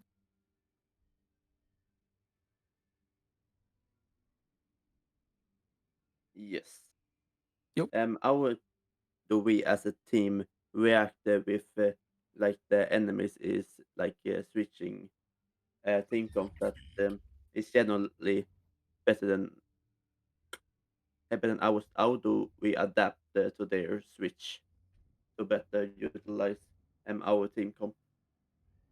The things that I would think of, like there was a time in the YouTube video we just watched where like right at the end, Tree swapped from BAP to Curie. Like when someone makes a small swap and you see it, all you have to do is think about like, does this change the matchup at all? Like Kiri has less healing than BAP, so all we said is just shoot the Ursa a little bit more, right? Like just take advantage of that. So there's kind of small changes. If they're like full counter comping you, like if we had been on ball, whatever, and they go like Diva, Cast, Sim, BAP, Brig, like really hard counter, you kind of need to decide like, is it worth it to stay on the comp you're on and like ask your teammates, and they might have a better idea, right? Like if you guys are really really good at like Ball, Tracer, Genji, or whatever, then it's probably worth it. Maybe we just need to make a hero swap where it's like if they're on a comp that has really, really good poke, then we need a someone that helps our pathing a little bit, right? Like maybe we need our own sim, or maybe we need a Sombra for better scouting or something, right? But I would split them into like the small swaps where we can just make a very small playstyle change, in the big swaps where we either need to make our own comp change or just swap to a completely different comp if we're like getting really hard counter comp. Yes. And I've been trying to adapt more um as a tank player recently, I have tried. I'm trying to get more into dive. Hmm. Like, I have always been a washer ball tank. Do you have any tips to more adapt to the dive? I think the tips that I would give, Ball is a character that relies a lot on your pathing around the map and when you actually decide to go in. Because on a character that can go in at any time you want, basically, the only hard part is not going in at the wrong time. I would watch like the two Korean teams that play a lot of Ball. T1 Uh, Donghak plays a lot of Ball. Oh, my you just reset. Donggak and Junbin play a lot of ball. I would watch them on like a map that you recently played. So like either do a scrim or just play some ranked or something, and then try to find the same map that they've recently played that you got to play, and then look at the differences in how you try to path and when you go into them. And like mm, as much as you can like make it exactly relevant to what they did, the easier it is to see like what they're doing differently. Like it's literally the same map. Like maybe we both just played Rialto in a scrim, and like especially if you can get it like similar matchup, like my team played the same comp or whatever, it'll become easier to see like what kinds of things they're doing. yes. Thank you. No Thank you. problem. All right. I see Nick typing. Do you have a question? I don't see anyone else currently looking to ask anything. Okay.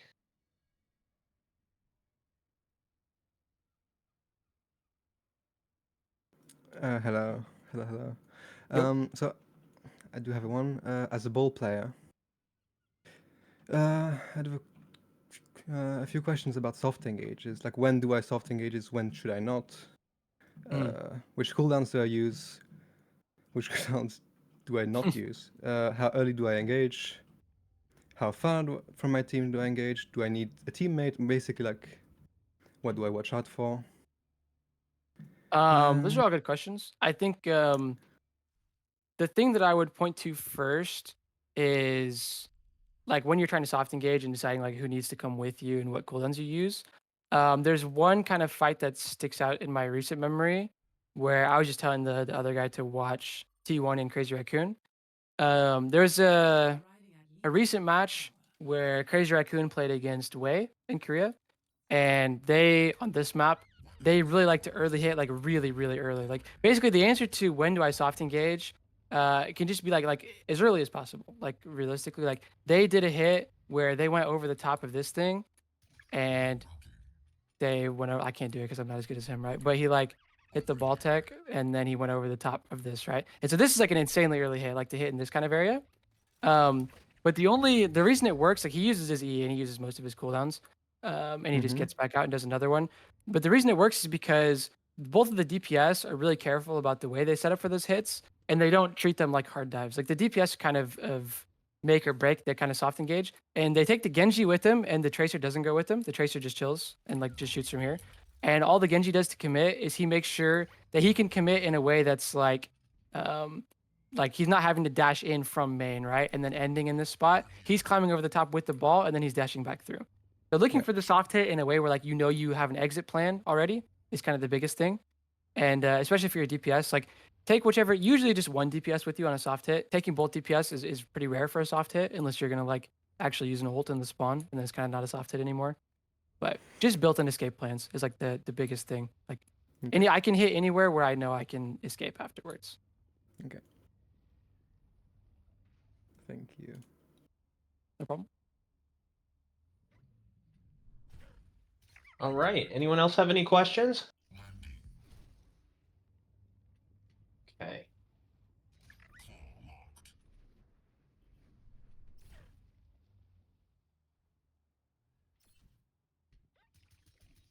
Oh, sorry, I'm just trying to space out my questions so I can let other people speak. Anyway, Nautilus is actually on a rival school and they have a really powerful tank. So my question to you is, what can I do as a DPS to try and kill a really powerful tank?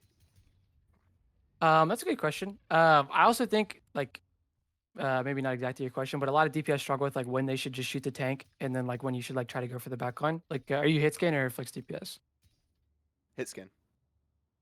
For hit scans, what I would probably say is I would shoot the tank in the early fight basically as much as you can.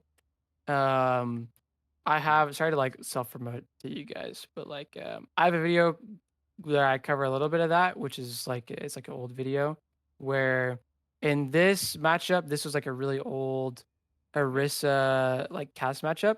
He kind of spends most of the early fight just finding the Orisa and then just trying to like movement aim and just headshot him as many times as he can. And like the early fight, it's really easy to just sit in your team and see if you can force tank cooldowns and do as much damage as you can. And then after you do that, after you get these cooldowns out, after tanks start hiding from you, that's when I would like go start looking for my angles, that kind of thing. In a basic sense. Again, it kind of depends a lot on the comp, right? Like if it's ball, you might not really get to shoot him early fight at all. You might have to just sit in a position where like I know I can live the ball and then I bait him to slam me and then I shoot him and then he leaves and then I go look for his team or something, right? But if it's like any kind of tank that you know you can force cooldowns out of, just shoot them early fight as much as you can. And then when they hide from you or when you get the cooldown, then go look for the rest of his team. Okay.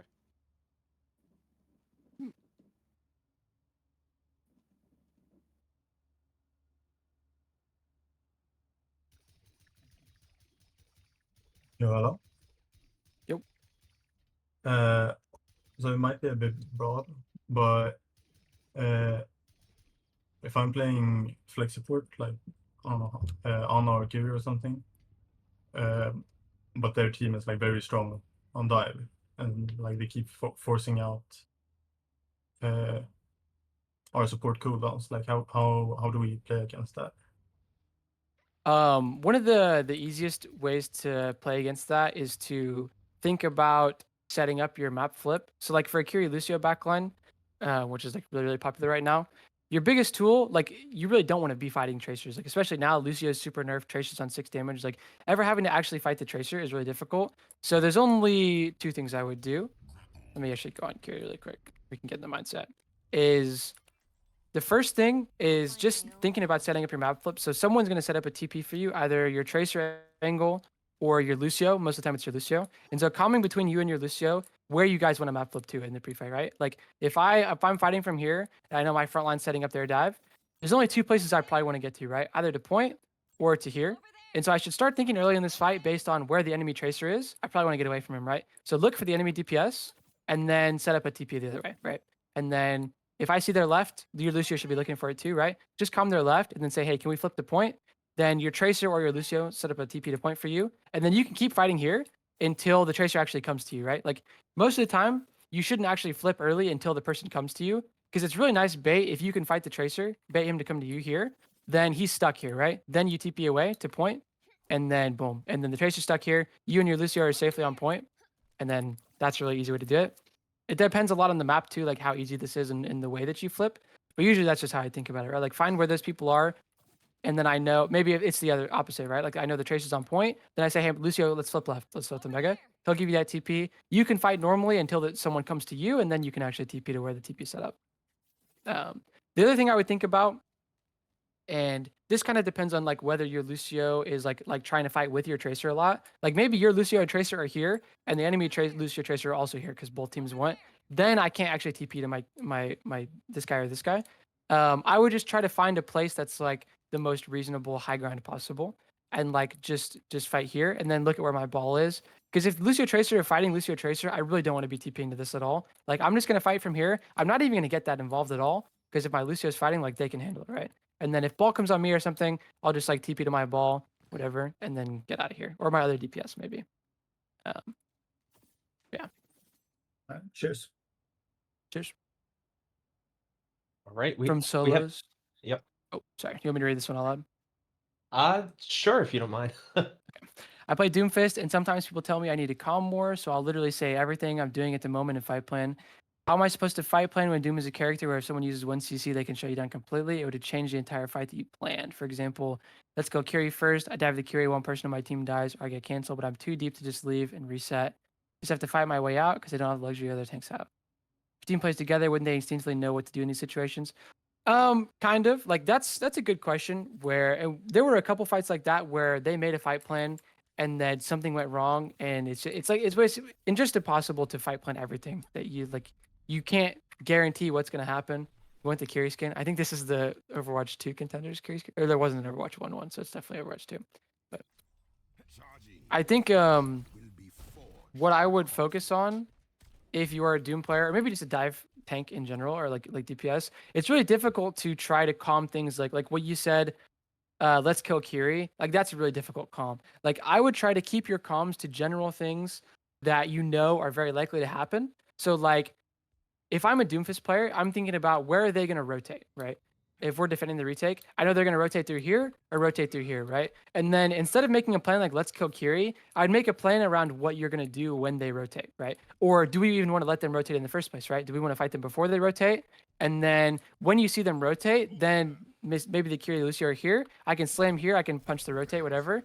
But like I know, okay, we're going to fight the rotate, or maybe let them get to point and then we can fight point or something, right? But I would try to keep your comms less specific and don't rely on specific things to happen, because it's just like saying let's go Kiri, you just can't make that happen, you know? Like if she plays well, she TPs, she'll just get past you.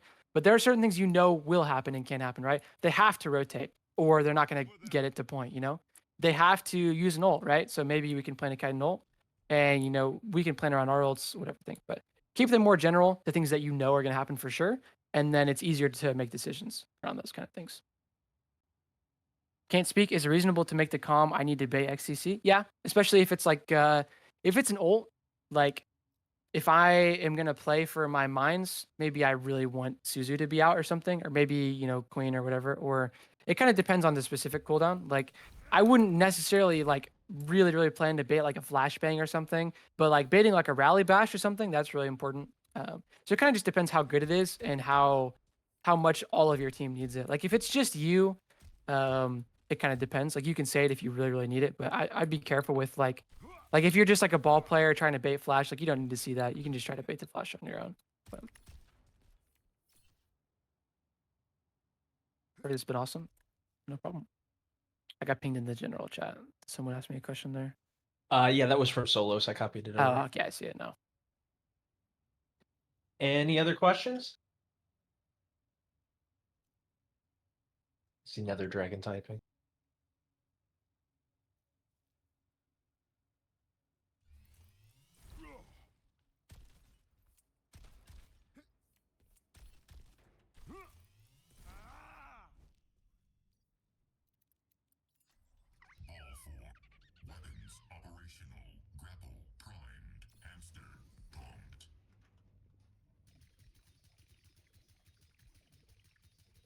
Any good links or videos you think of that show good comms team play? They're not very common. I think I was looking for some for this too to go through. Like the one I linked from Chopper is a good one. I was trying to think of others, but they're honestly not. People don't really like to post them. I think there's one from Team USA. um, from like the last Team USA where they were doing some scrims. I don't know if these, maybe this video, 138.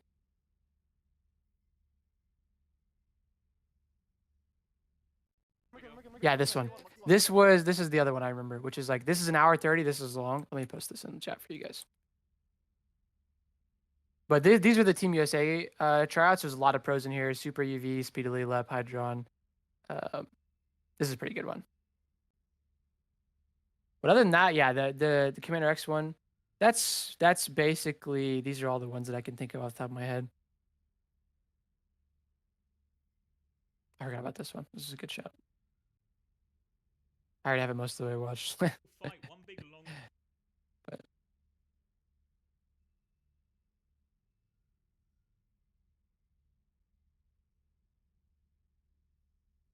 perfect, thank you. No problem.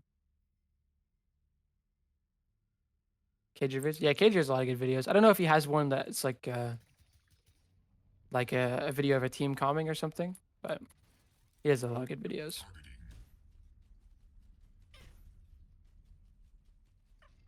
Me next.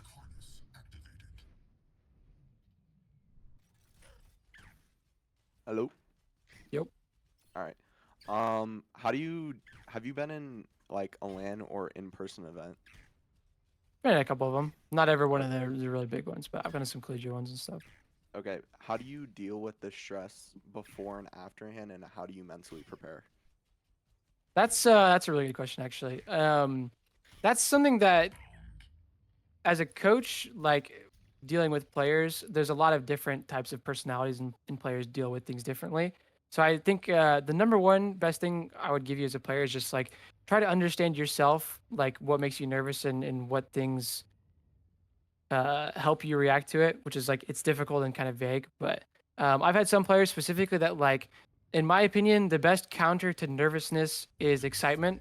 So when we're at a LAN, and this is actually something that I don't know if any of you guys watch Apex, but TSM had a really good Apex team.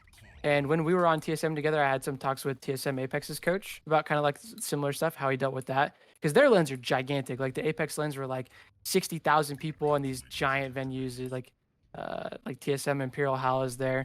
And what he told me was like, just try to remind the players that this is like the whole point of why you're competing, right? Is like to be at this lane and be at this tournament right now. And you need to get as excited for it as possible, right? Like this is a huge privilege to be able to play on stage. The more excited you are, the less nervous you'll be, right? And like just be grateful that you're getting to play here at this time. And they had really great results with that. Obviously, that team won like 3 LANs in a row, whatever. But just try to enjoy it as much as you can. Try to get as excited as possible to play. And then there's a bunch of other stuff like meditation, breathing techniques. Just try a bunch of it and figure out what kind of works for you, and try to take an individual approach to it, probably. Yeah, I also have one more quick question. Yep. Favorite Pokemon? That's tough. Probably Hisuian Arcanine. Squirtle on top. It's respectable. Thank you.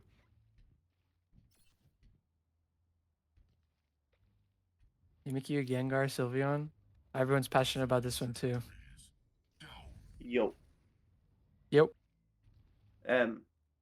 I'll deal you with you're gonna face up against the team that you have played before and lost. So before, you often before that kind of match, you're often getting some don't fear it might happen again. How do you as a team helping to better, to maybe get a better result than last time? Do you mean like rematching a team that you've already lost to in the Yeah. past? Yeah. That's a good question. That's a tough one, which is like it can depend a lot on what the meta is. Like if you lost to them recently, and you have to rematch them again, the first thing I would do is the really basic stuff, like figure out what maps they like. So like just look at your maps and look at exactly how they like to set up on certain maps. And then how you would want to deal with the setups. Just like things that really, really prepare you for the beginning of the map is kind of the best thing you can do. Like I remember one time, Lijiang is actually a really good example of the map we're on right now, because like so many times we've had to play this as the first map in series, and then like in that same contender series there was like an Alari meta. It was like Alari Soldier Torb, like Orisa, BAP was a really bad meta. But one of the big things that was different team by team was how do you split people? Like where do we put the Alari? And we lost to them in a scrim where they put their Alari here, and they put their Torb here, and they put their Soldier here, all 3 in the room, and they left the Orisa and the BAP here alone. And we lost because we put our Alari and Soldier here, we got our Torb here, and then ended up winning a 3v2 duel. So like all we did was like that first fight, how exactly did they set up last time, and how do we win this first fight? Like, how do I move our people around? We decided like just put our Alari here, and then we put our Torb here, and then we actually had our Soldier run through to point, and he wrapped all the way around.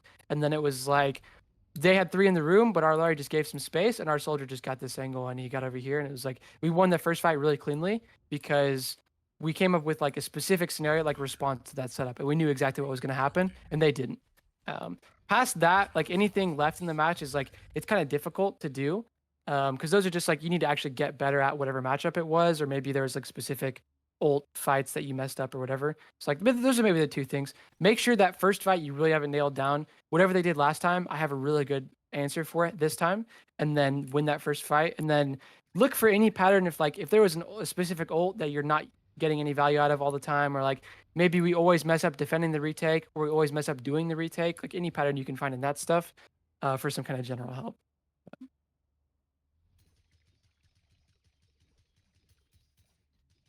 People Yeah. arguing about the Pokemon.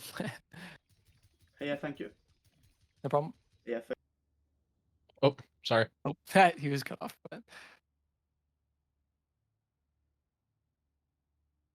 Hello. Yep. Perfect. Yeah, I guess I had a question. Like, when you're doing a VOD review with like a team or a player, you know, generally, like, what is the first thing that you see happen a lot, or you see that? I guess is a common way to just start the VOD, or, you know. Yeah, What are that's a good question. you doing to start it off? I guess. Most of the time, a lot of Overwatch 2 is based around how well your team can pull off an engage, like a hard engage. So I kind of look for how they're trying to set up their hard engage and like what's going wrong if they're not pulling it off. The most common things that go wrong is like either people set up in ways that were like really, really obvious or didn't make any sense. Like tanks are kind of just like setting up through main and taking 400 damage, or DPS are like hard stacking on their tank all the time and also taking all the same damage, right? And it's like either it was way too obvious, they didn't like think about the setup for the engage enough, and then my main fixes usually for teams, like the first couple things, is like teaching people how to set up better for those types of engages, what kind of things you're looking for. Like maybe I'll teach tanks like how to path better, right? Like if I am the tank, I'm going to go from main instead of just reaching from here to here, right? Maybe I'm going to hide and then I'm going to go over here and then I'm going to poke like a CD out of the enemy tank and then I'm going to go from here to here or whatever. And then if I'm a DPS, like maybe it's fine to be with my tank here to do some damage, but eventually I want to get like over this kind of thing, right? This is a really good angle. Or maybe I want this kind of thing. And then maybe my Lucio comes with my DPS and he does this. And then all of a sudden the engage is a lot better, right? Like from top down too, like if imagine me over there, the top down looking at the map, like usually I would just go to wherever the engage happened, like when the tank actually committed, and then I'd pause and I'd ask people where they would actually want to be, right? Like if my surgeon was here, I'll ask him where he would want to be if he could put himself anywhere. If he'd rather be here, then I need to teach him a way to get over here, right? How do we get here before we start that engage? And then it becomes kind of a lot easier for teams to envision for themselves, like where do I want to be when the engage happens? And then a lot of the early fights, like how do I get to that scenario where I'm in the spot I want to be? And then boom, the engage is way easier to set up. That's kind of the biggest thing for a lot of comps. So just going player to player and kind of figuring out if they're on the same page and everything. Yeah, like when the engage happens, like where do you want to be as whatever player? Like Lucio, do you want to be with your tank speeding him in? Do you want to be on the angle? My supports, do you guys want to be like, do you need to heal this guy on the way in, or can we all fight for this space first or whatever? And then it's like, then sometimes the more advanced teams, it's like, if both tanks are here and then all the DPS know all the DPS want this room, then it's like, how do we actually get this room from the enemy DPS, right? Maybe my tank needs to chill here and my Orisa needs to hold and throw a spear into this room and not take any damage. And then both of my supports can help both of my DPS take this room. Then my Kyrie can go back with my tank or something like this. But it's like, just kind of figuring out, like, if you could get anywhere on the map, where would you go? And then how do we set that up? Perfect. Thank you. No problem. Best ball All right, jumping or dong hack? I'd go dong hack. We have a question from Tetanus. What's your number one piece of advice for a coach? That's a good question. I think I'd have to give you two, and unfortunately, sorry to overload you, but my first piece of advice as a coach would be don't get like emotionally attached to the comps that you like or like your own theories. Like make sure that when you're coaching a team, you're basing most of the strategies off what your team is good at instead of what you like. Like if you really like dive, like I get it, I love dive, right? But maybe your team is just not good at it. Maybe your team really loves slower ground take hit scan comps. Like try not to let yourself and your own things that you like and your theories get in the way of certain things, right? Like maybe you really think a certain comp is good on the map and your team tries it and they can't make it work. Just don't let your personal feelings about whether the comp should work get in the way of like easy changes for your team. The second piece of advice I would give is just try to watch as much relevant VODs as you can. Like I know a lot of coaches that watch a lot of VODs and it's hard to learn from. Like I would almost always, like if I was trying to learn the game again from the ground up, I would find a map that my team is struggling with. I would go through like the tournaments, the codes, the OBS Sojourn VODs or whatever, and just try to find the most relevant VOD. Like if we just lost to Lijiang, try to find a OBS Sojourn POV of a Lijiang where the comps are really similar, and then how did they do it, right? And just compare as much as you can, because pulling up a replay code with your team top down and looking at it and being like, what should we have done here? It's tricky. You guys aren't always going to know. Like that's probably why you guys are in the situation you are, is because you don't know how to make it work, right? So try to always like be pulling from another resource, right? Look at how the best teams play this map. What are they doing? And then see if you can do more comparing than trying to come up with solutions out of thin air. And then it'll be easier to see what's going wrong.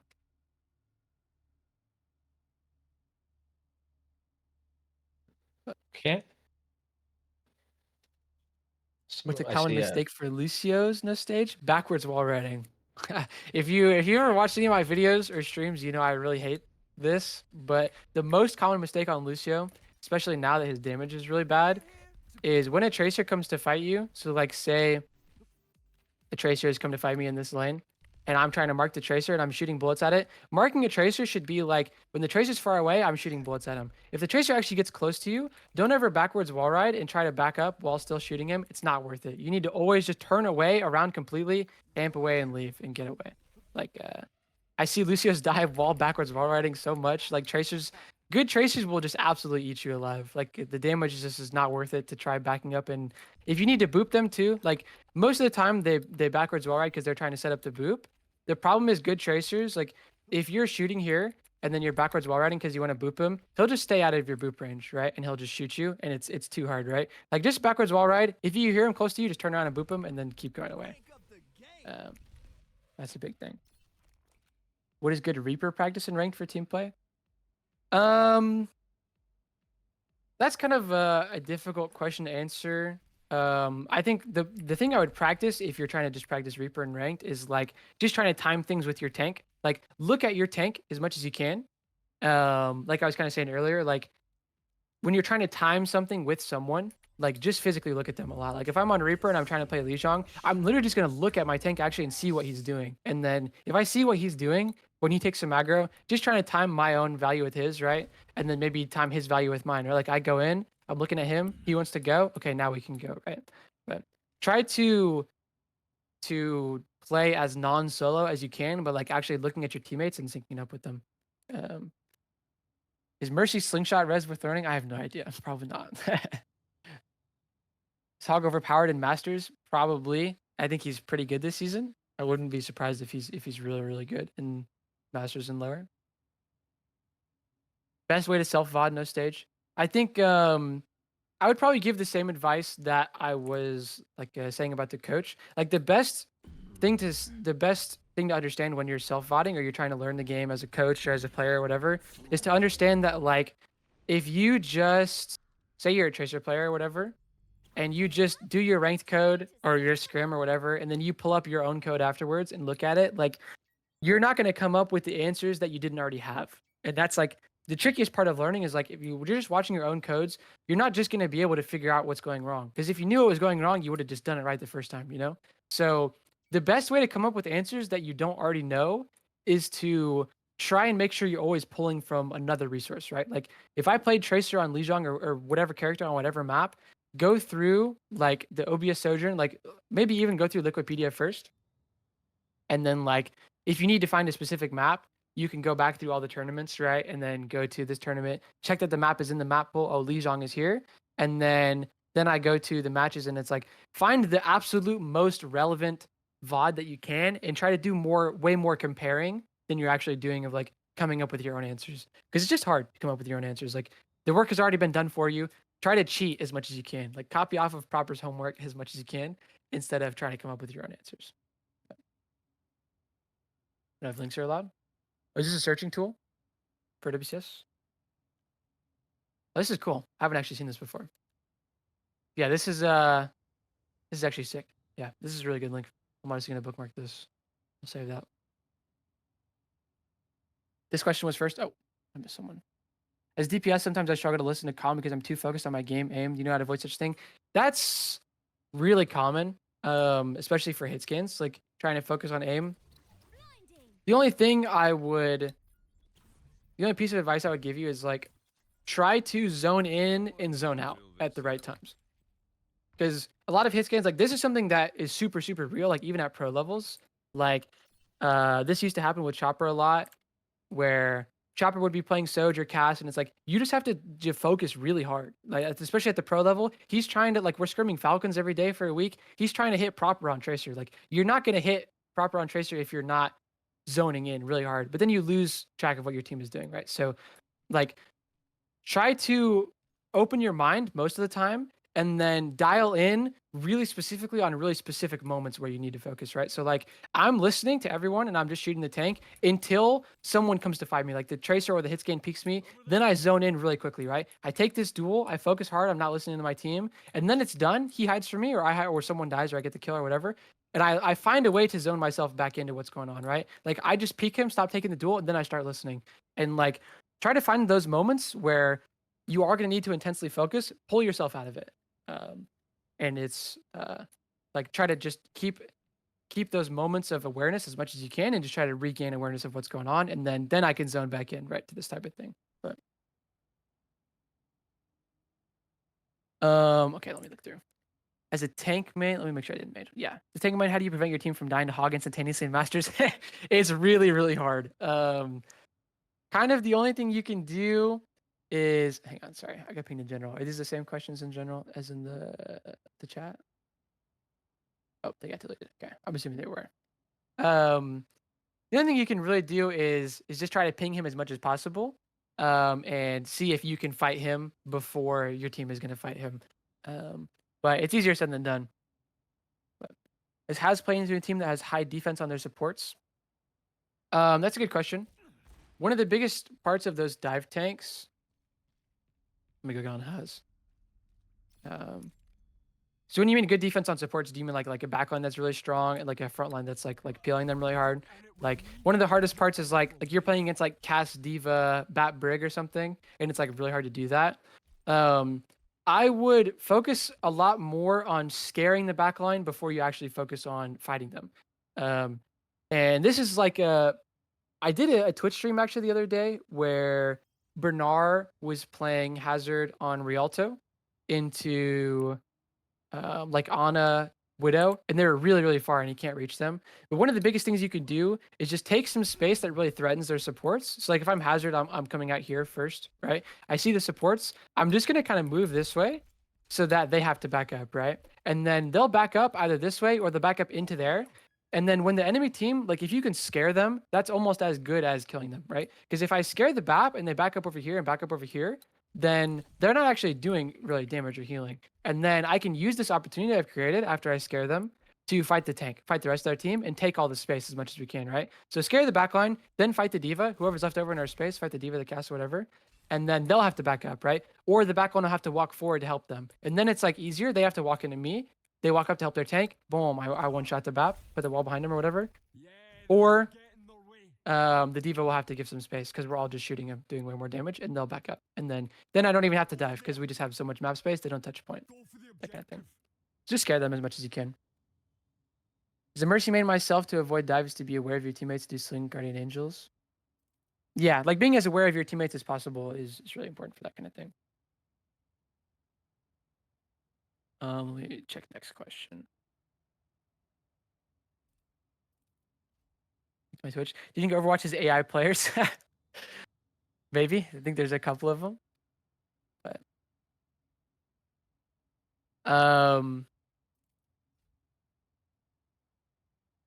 yeah, that's tricky. If you mean like literal AI players, I've seen one or two. If you just mean like not very good players, like there's a bunch of them. But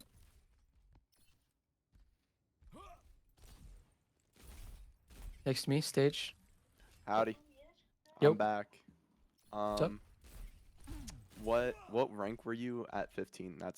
That's how I am. And What rank what was would I you at say is a 15? good way to benefit? Yeah. I wasn't even playing the game at 15. I'm too old for that. Oh, I started okay. playing at like 18 years old or something. But all right, then what's one good tip to rank up when you're solo queuing? I think for ranking up in general, like I would just try and get good at whatever the meta is. And I know there's lots of coaches that give different advice about like how many heroes you should try and play. Like I wouldn't try and switch your hero all the time, but usually whatever the pros are playing is kind of good for a reason.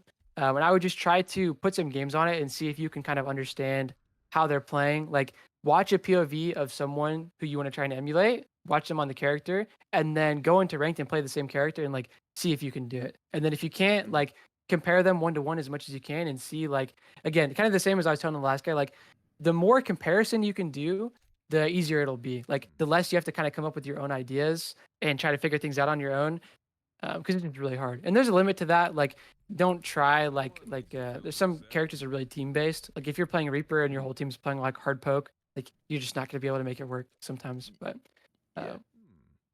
I got one more question for you. I'm a Naruto nerd, so who's winning a fight, Kakashi or Gojo? Kakashi's winning, unfortunately. Let's go. Like I knew it. That's let's my be goat. real about it. That's like my goat. but, We're in this together. All right, I'm done. all right. Leader of the Horse Council. So Another I assume as a coach, you know, you've seen teams go through like some hard losses. You know, it maps over, everyone's quiet. Maybe they're like, you know, oh, it's all my fault, something like that, or you shouldn't have done this, you shouldn't have done that. Instead of that, you know, what as a team, what should be like, you know, the first step? How do you really bring back like a hard loss or, you know, team morale after something like that? That's a good question. To be honest, that's one of those like kind of personal things too. Like a lot of players respond to things differently, but one of the only tools you have as a coach, if like you just got crushed, is to just change the environment as much as possible. Like if we got dominated on Koth and like maybe we got destroyed in the ball mirror, try to take us to as different of a matchup as possible as you can within reason, and like mentally reset everybody. Like if everybody gets to play mostly different characters, we get to play a really different map. We get to like kind of just put whatever the past matchup was behind us and say, we don't care about ball anymore. Let's go into this hazard mirror or whatever and just kind of lets everybody focus on something that's completely new. As far as like actually trying to like get morale up, if people are like blaming each other, right? Like a step in the way of that. But um, it kind of just depends on your individual players, how well you know them. But I think that the change of scenery is the best general thing I would do. Like just let everybody put whatever just happened behind them and try to put everybody in as different of a situation as possible. I guess I remember I heard once it's like, you know, after a loss or something, you don't talk about it for like 15 minutes and then you go back at it. Yeah, that's pretty common. Like especially like I was thinking like if you lose a really bad map in a series, like how to pull it back during the series. If you lose a full series, like that I would agree with that. Like almost never is it a good idea to VOD a loss, like a really tough loss, like immediately afterwards. Yeah. Yep. Like I would try to make sure nobody's emotional about it. Like even as a coach, like as a player, like sometimes you feel like you're not going to be emotional about it, but you just are. Like this is the just reality of being a human. Like you guys just got destroyed. Then if you're thinking clearly, dude, go eat, go take a walk, and come back when you're all normal. Perfect. Thank you. No problem.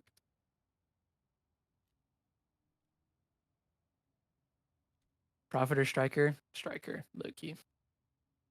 Out of characters like Hog and Zarya have their win percentages low in stat trackers and comp throughout their ranks, but it's objectively true in low ranks they can dominate a lobby. What's your issue?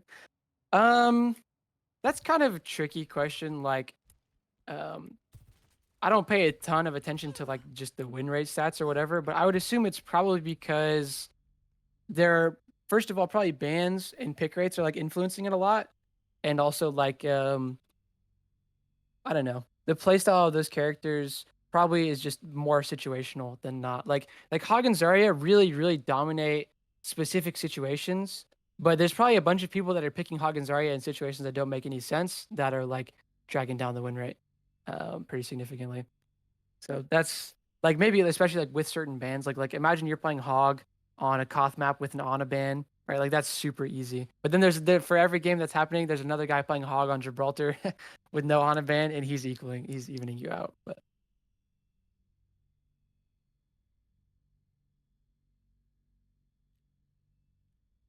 real question, who winning?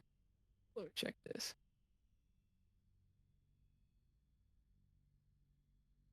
Hero in 0-2 or Evangelion mech? Evangelion mech, easily. I'm not an expert on that, so don't quote me on that, but. Not so fast. How does Reaper play in current Reaper Zarya meta? Is it similar to the old Maga Reaper Echo meta? It's actually pretty different. The main difference being that the Reaper in that comp takes a lot of the main aggro. Like he's actually kind of more of a tank than a DPS. Like most of it, like especially when you're in the mirror, is like your Reaper is trying to find a piece of map that's very valuable, or just trying to swing the tank in general, right? So like we do a little bit of scouting and a lot of hiding, and we see like where's the enemy tank, or is there a piece of map that's really valuable? Because when I TP in, I'm gonna get bubbled, and I almost always know like everyone's gonna look at me, right? Or I'm just gonna two-shot some squishy. So everyone's gonna look at me. I'm gonna get bubbled. I'm gonna fade after the bubble, right? And then my team's gonna walk up. I need to think about like how far can my team reasonably walk, and what's the spot I want to get them to? Because if I do this kind of TP, right, and I get bubbled, but my Zarya's back here, right? Like I'm just gonna have 5 people look at me. I'm gonna get forced out, and then my Zarya doesn't reasonably want to walk, right? So what I might do instead is like think about how to set up my Zarya. If my Zarya is here, then maybe I can just chill here, right? I can go here. And then I want to think about my TP actually making sense for my Zarya, right? Let my Zarya walk up to here, and then I can TP to this corner, get my bubble. My Zarya can walk up to me, and then as I fade out, my Zarya walks in, and it's easier, right? So like, really look at your Zarya. Think about yourself like you're making space, and you're probably not going to get a ton of value on your own. Like most of your TPs and your space is for your team to use.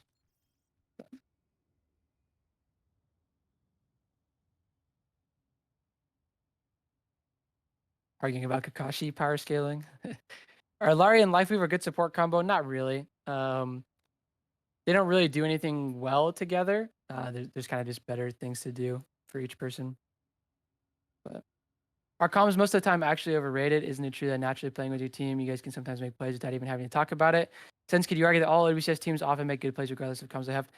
Yeah, I would actually. That's a really good question, because I've said that before to people. Like, I wouldn't say comms are overrated, but I think a lot of the problems that people have wouldn't necessarily be solved by having better comms. Like, I think the reason that I talked so much about looking at your teammates and like that part of timing is timing is half being a good player and half calming, right? And if you don't have either half, then it doesn't work, right? But you need both halves. Whereas like looking at your team and understanding what they can reasonably do, like what I was just talking about with Reaper and Zarya, is the same for Ball and Tracer, is the same for BAP with Window and Sojourn, right? Like I need to be looking at my teammate, understanding what kind of things he can reasonably do. And that's like in ranked, right? Like if Seeker and Painkiller are playing Reaper Zarya in ranked, they could beat most people without having to comp, because they would just kind of know, right? Like look at each other, what kind of things can we do? They have a lot of game experience, and then they play the game correctly in that way. But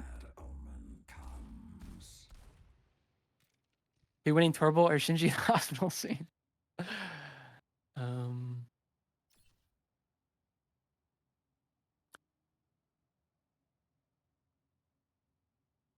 Found a game where I think SF Shock was just screaming names and basically no fight planning, receiving one easily. Yeah, like that was like especially in that era where like that team was so good. Like there's a lot of things that good players don't need to say as well. Like should technically be in comms most of the times. Like what I'm talking about, like window railing, right? Or like this kind of Reaper thing. But those are things that like, it's not that it doesn't need to be calmed, but it's that good players have calmed it already a ton of times in their life, to the point where it's kind of second nature to them. Like they've already calmed it so much that the Zarya knows what the Reaper's going to calm, because he's played the matchup a billion times, right? And that kind of thing. But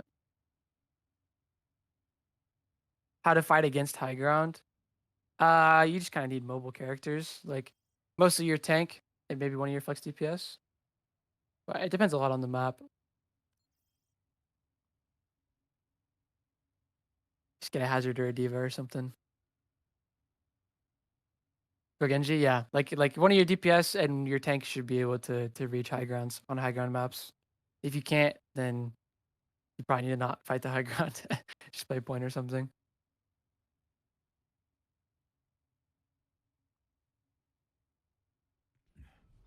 I think he said we were about to wrap up too, so if there's like one or two more, get through them. Yep. was as previously in mind. Can you technically argue comms are actually overrated because they tend to be far more useful in low ranks? I wouldn't say overrated, because the thing is, like, the way that those players built that knowledge was calming that a bunch of times, right? It's not that they don't have to calm because calming isn't useful. Is that they don't have to do it anymore because they've already done it a billion times. Like, almost everyone else still needs to do it all those times to get those reps in and learn how it works the first way. But once you've done it a billion times, you don't need to do it as much. But I still wouldn't say overrated. Like, it's really necessary for a lot of people.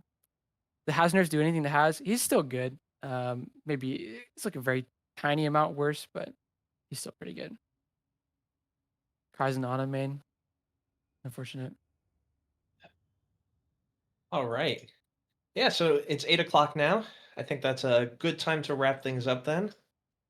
Yeah, I'm sure from everyone here, thank you so much for taking your time to do this and everything. I'm sure we all learned quite a bit. All right. Well, thanks for having me. Yeah, no problem. And to everyone else, thanks for coming out for our first seminar. You know, we're gonna hopefully be doing these things more often. So if you guys are interested in again, you know, get that events ping and stuff. We've been recording this. We'll put it up on YouTube as well. I'll get some of Capitology's socials out there. You can follow him, learn some more things too. I appreciate it. Yeah, for anyone else that wants more, I have a bunch of YouTube videos. I stream kind of regularly, but there's a bunch of stuff there.